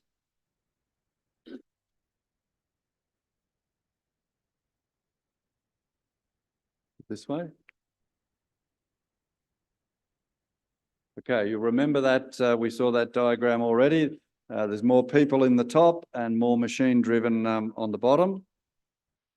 So this is the area in the circle where all the controversy is. This is where all the debate is. Are people going to get replaced? Is it going to be technology mediated, or is it actually going to be generated by the technology? The simple answer to that is no. It's neither desirable, nor in most of the systems that so far have been studied is it turning out to be empirically true. Most of the data that we have for successful implementations is in that top right-hand corner.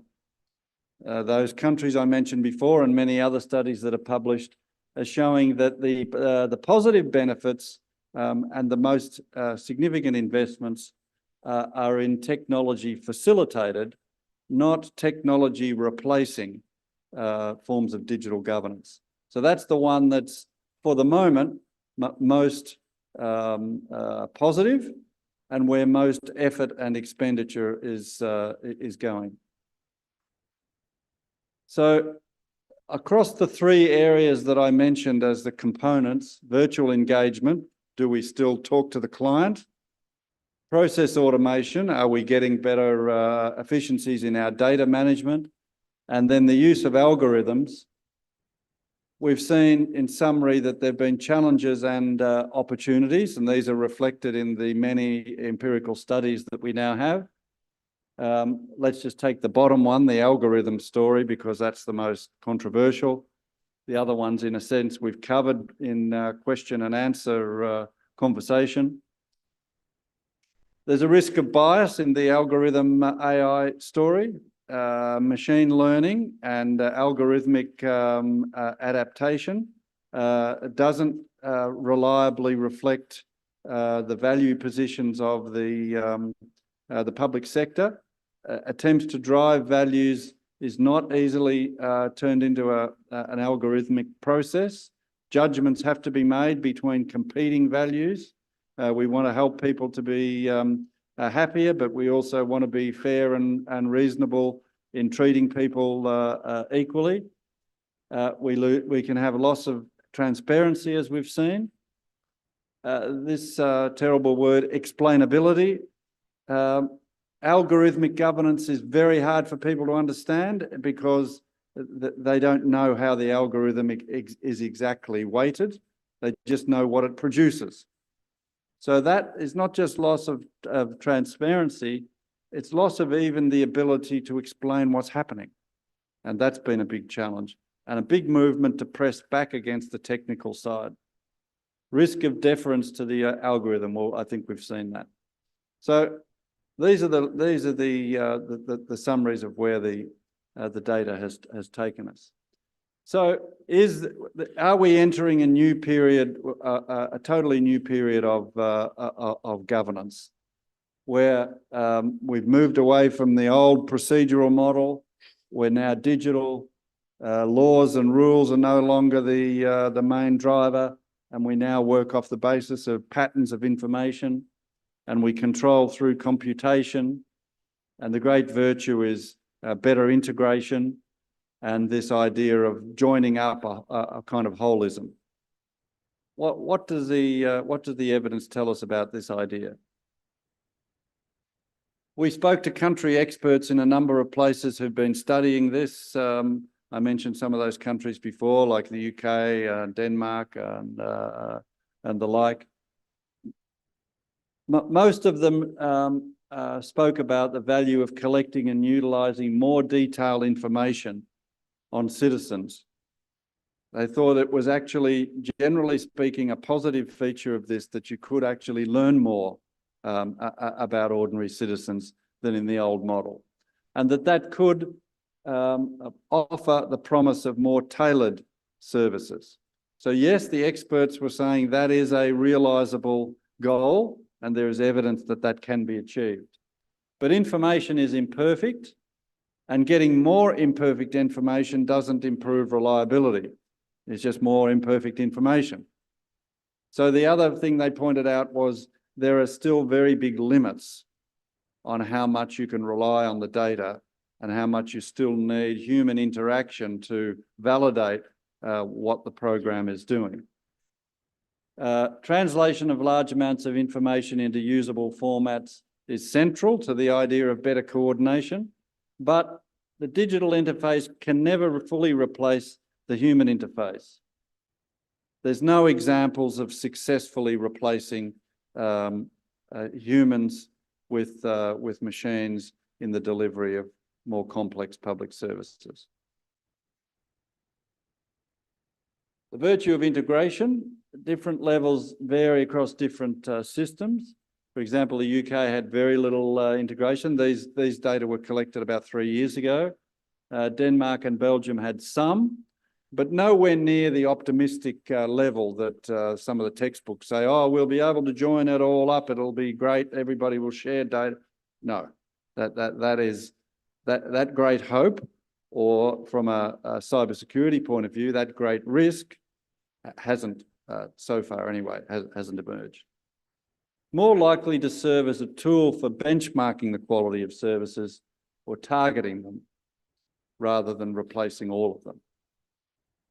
The service delivery model, yes, there is an opportunity to design a service that is more holistic. And I gave the example from Lombardy of a region doing that quite successfully.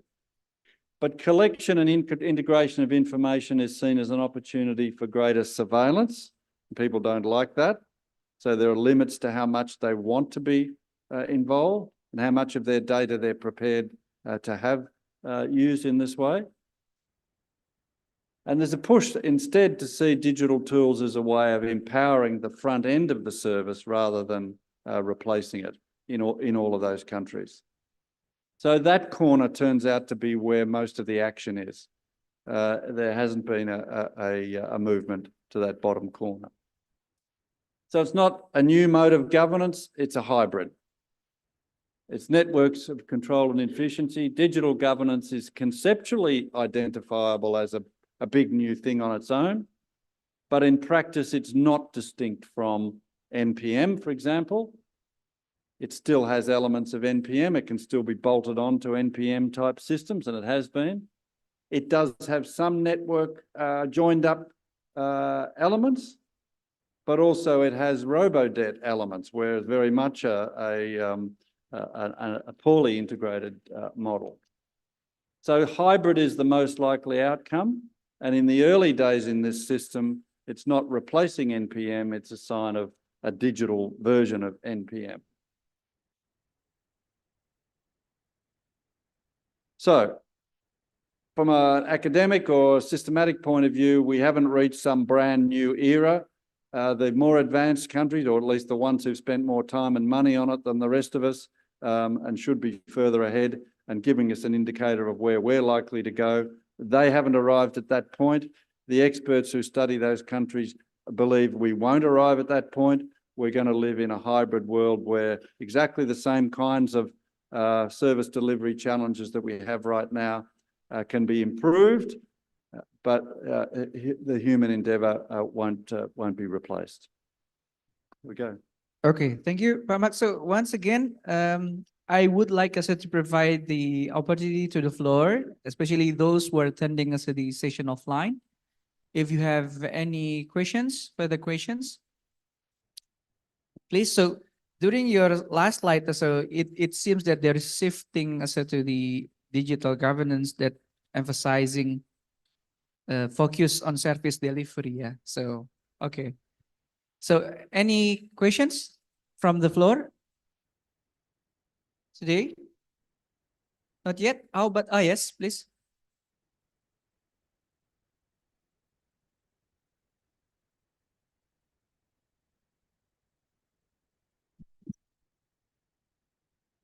Thank you for the opportunity.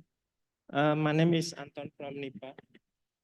And sorry if my question is not maybe directly related with your presentation, but it's still within the broad theme of AI and public service. So what do you think about the utilization of AI when it is used as a decision maker at the upper level of management in public service? I mean, so for example, when I heard that in some companies, there are companies that use AI as its CEO, or maybe I also heard that there's a political party that use AI as its leader.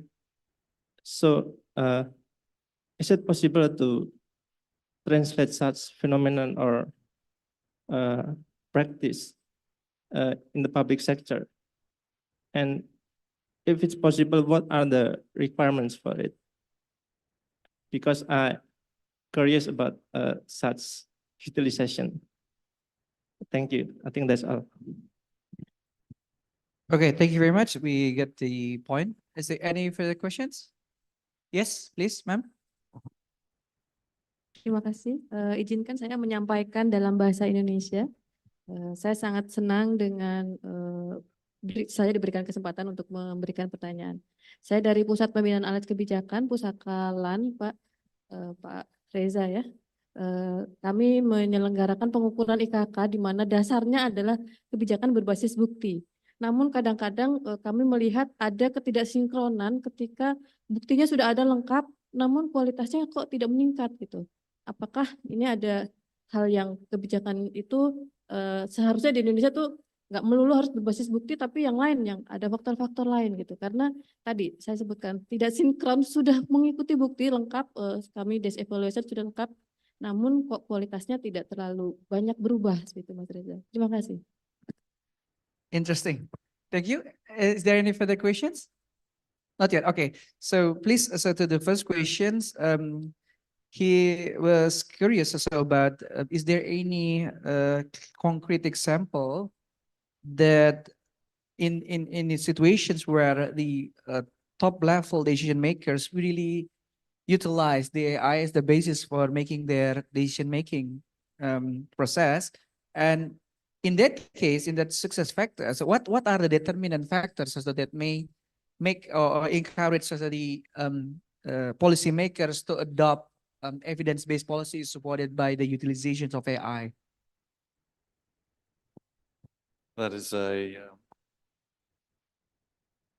is a real challenging question. My simple answer is no, I don't know of any examples in the public sector where senior management level decisions or roles are being replaced where an AI type system is taken over from human leadership.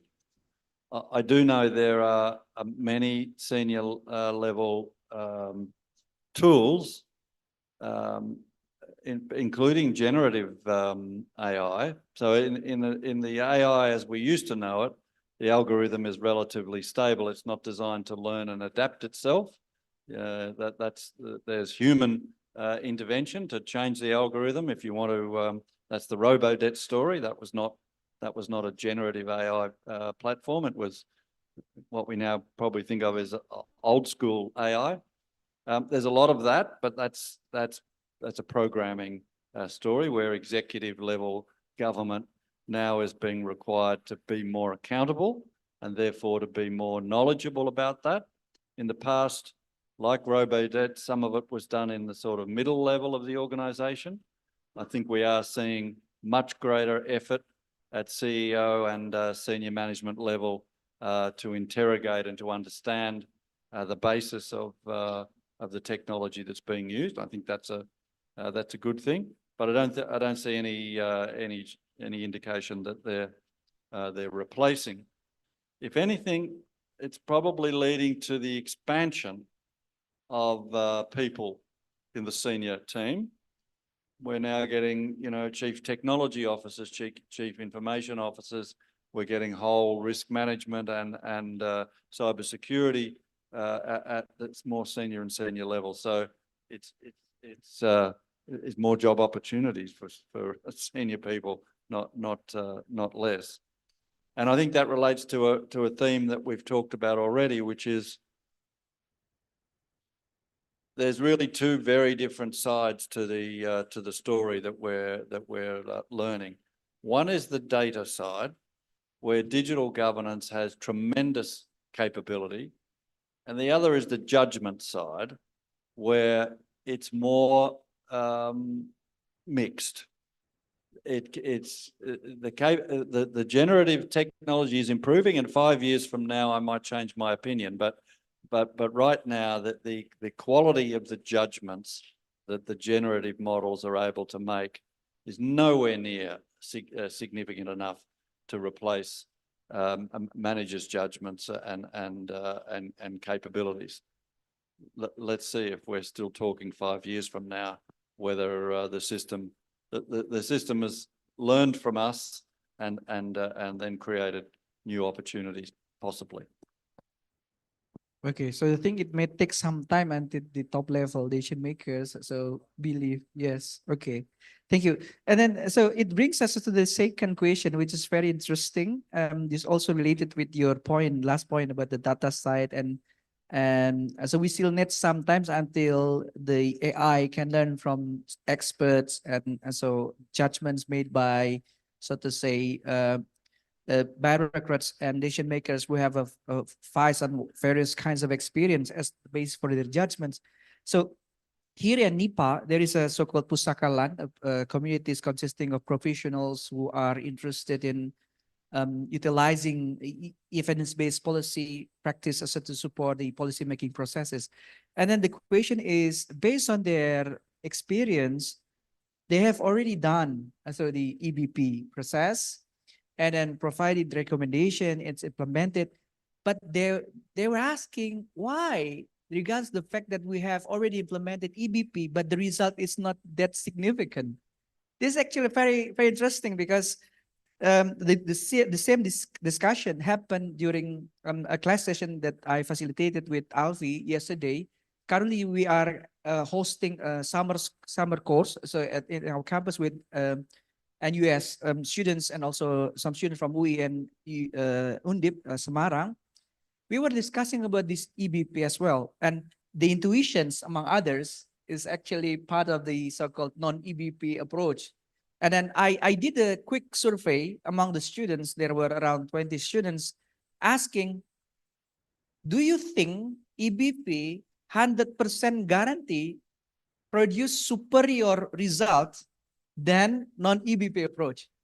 And the result is very interesting because it's 50-50 from yes and no. And then around 3 or 4 of them a bit hesitant, do not really sure about whether EBP is okay. And then I try to further elaborate those who answer not sure. So because they said, yeah, I think we should combine them, the EBP and the non-EBP, because blah, blah, blah. And those also who are voted for yes and no, they said, even for those who voted yes for the EBP that's always produce superior, they said, I would a bit hesitant. I voted yes, but not really into 100% yes, because the word always, it seems to me a bit challenging, because I saw that there are some non-EBP approaches. So for instance, in concrete example, those leaders who use their intuitions without doing any systematic, so to say, attempts to have evidence as the basis for their policy, does deliver a significant, so to say, result in terms of policy impact. Or in the reality, the street level bureaucrats in Indonesia, perhaps they are also using their intuitions by the time there are no existing regulations, no existing guidelines, but the thing is they need us to respond to the public needs. What do you think about this? Very interesting. We could start another 1-hour lecture, and I won't do that. Let me just make two points. Evidence-based policy, in my view, is always better than not, but it's not magic, right? It's not an automatic solution, because A, it depends on the evidence, and secondly, often we haven't asked the right question. So the data we've got isn't going to give us the answer. So I'll come back to intuition in a minute, because I think there's an important dimension to how we read data, what we expect from data, and how we present that data for policy improvement. In some cases, the policies we already have are doing relatively good job of distributing scarce resources, and the evidence will tell us what most people on the front line know, which is that there are some gaps, there are some things that we're not doing because we haven't got enough money, or we're not being efficient with the money we've got, etc. So there's not great surprise in the data. So that shouldn't be a disappointment. That shouldn't make us think, well, the data didn't solve the problem. That means we still have work to do in building a better version of the program and testing how it gets better. Like you, I talk to students about this, and many of them are in the public service. Their success in using data to drive policy sometimes will move by several small steps, not one, huge bolt of lightning, where everybody suddenly said, wow, that's what we've got to do. Let's all do that. But think about it. You improve the performance and the capability of a program by 10%, and then you do it again the next year. It's not long before you've transformed the effectiveness of that program. But if some manager says, well, we only want innovations that guarantee at least 30-40% improvement in what we do, nobody can make that kind of, well, very few people can make that magic happen. So, but being realistic about what evidence-based policy making should try and deliver, and what part it plays in the policy process, is really important. But we're always better off with an evidence-based argument, always. But evidence isn't some magic. Judgment is an interesting issue because managers often will know a direction of travel before they see the data. And how is that possible? I think it's possible because people do develop pattern recognition. When they do a job for a few years and they've seen other data and they've talked to other people, they can tell the look and feel of a problem before they've done the study. And I've worked with managers like this who are very competent people. You say intuition, I would call it pattern recognition, that our brain is capable of retaining a lot of information and using that when we're forced to make a decision, even if we don't have current data in front of us. But that is a form of data management. That is the brain using previous experiences, assessing and putting that into some kind of priority. It might be completely wrong, but it's not data free. Interesting. So we need to revise the definition of intuitions then in this regard, right? I mean, those bureaucrats, senior officers, who are able to use their pattern recognition, so may produce a significant impact. And you can test for that actually. Okay. You can game it Yeah. in training programs. You can put them in a room and say, here's a scenario. What should we do? And some of them will be tremendously successful in picking the right trajectory, even though you haven't given them much data.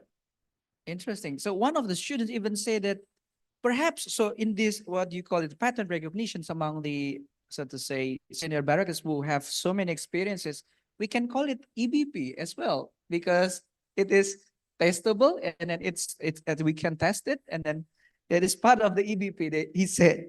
So, but as I understand, we need to see from a positive point of view. It's not the failure, it's not the magic, but it should encourage us to develop new programs to improve it step by step and until it's produced a significant result. I totally agree with you. I second to you. So that the EBP at least lower the risk of, so to say, harming the general citizens. Okay. Is there any further questions from the floor? Or perhaps also from the participants online? I think there are no further questions from the Zoom as well. So if there is no further questions, I would like us to do the hardest job for me as the moderator, to provide a conclusion. So because it's very interesting and discussions that we learned today from Pak Mark that the digital governance apps, eGov, and so on has its positive and negative sides, right? It's positive in terms of its ability to bring more transparency in public services, bring more efficiency, and reaching those citizens living in remote places that's geographically far away from the capital to also enjoy that level of public services as well. But at the minus, so the disadvantageous part, so digital government perhaps require high cost of designing, of installing that kinds of applications in order to support the better, so to say, public service delivery. And also, it's also very important to note that the main challenge is actually related to the complexity to adapt the technology to the local context. So in Indonesian context, so we really need us to be optimistic and then perceive it as a huge potential by facilitating especially knowledge sharing among communities. So because Indonesian is really love us to share with each other, having some ideas, some coffee, but to talk about 1, 2, 3 hours, just like talking about everything. I think this is the potential that we can use. And then we really need special team to deal and manage the risk, especially with regard to the data privacy, security, and so on and so on. So the communities, as I learned also from Pak Mark, perhaps can do a greater role in facilitating better participations in Indonesian context, because there are the place where they could also connect the citizen from one to another, and then the communities can provide, so to say, an insight to the policymakers on how to improve their policy. And it is also very interesting that Pak Max expressed a very interesting idea that perhaps we can also get benefited from the AI, but at the same time we create firewall system. So at the same time, also we are benefiting also from the advantages that provided by AI, and at the same time we are protecting, so to say, ourselves also from the breachings of the, so to say, negative impacts. And this is also very interesting. We have to realize that the AI learn from ourselves, and therefore we may need also to train our robot to fight their robots as well, especially related to the data security and so on. And then last point that I noted down, this is actually a message also for all of us working in the ministry, agencies, campus, or everywhere else that would like us to install a smart app applications. Please don't buy expensive apps from big tech companies if there are no opportunities for skill transfer. Right? This is very interesting. And do not buy them if there's no possibility to adapt them to the local context. So it's no longer about having a fascinating, complex apps only for to see, oh, it's really cool to be installed here in institutions, but nothing work at all. So because it doesn't fit also with the local situations, with the public needs within our society. So very interesting discussion that we have. So give a round of applause once again to Pak Mark. So I will give also the floor back also to the MC. Thank you very much and good morning. Thank you very much, Dr. Reza and also Professor Mark. Ladies and gentlemen, let's give them a round of applause. Ladies and gentlemen, we almost reached the end of this public lecture. Before officially closing, let me conclude by thanking once again to Bapak Triwidodo, Bapak Agus, Bapak Eko, and also, of course, Professor Mark and also Dr. Reza, and all participants for your contribution and also participation. Thank you for joining this lecture. I hope you find today's event informative and engaging. Stay safe and stay healthy. I am Reni signing off. Wabillahi taufiq wal hidayah. Wassalamualaikum warahmatullahi wabarakatuh.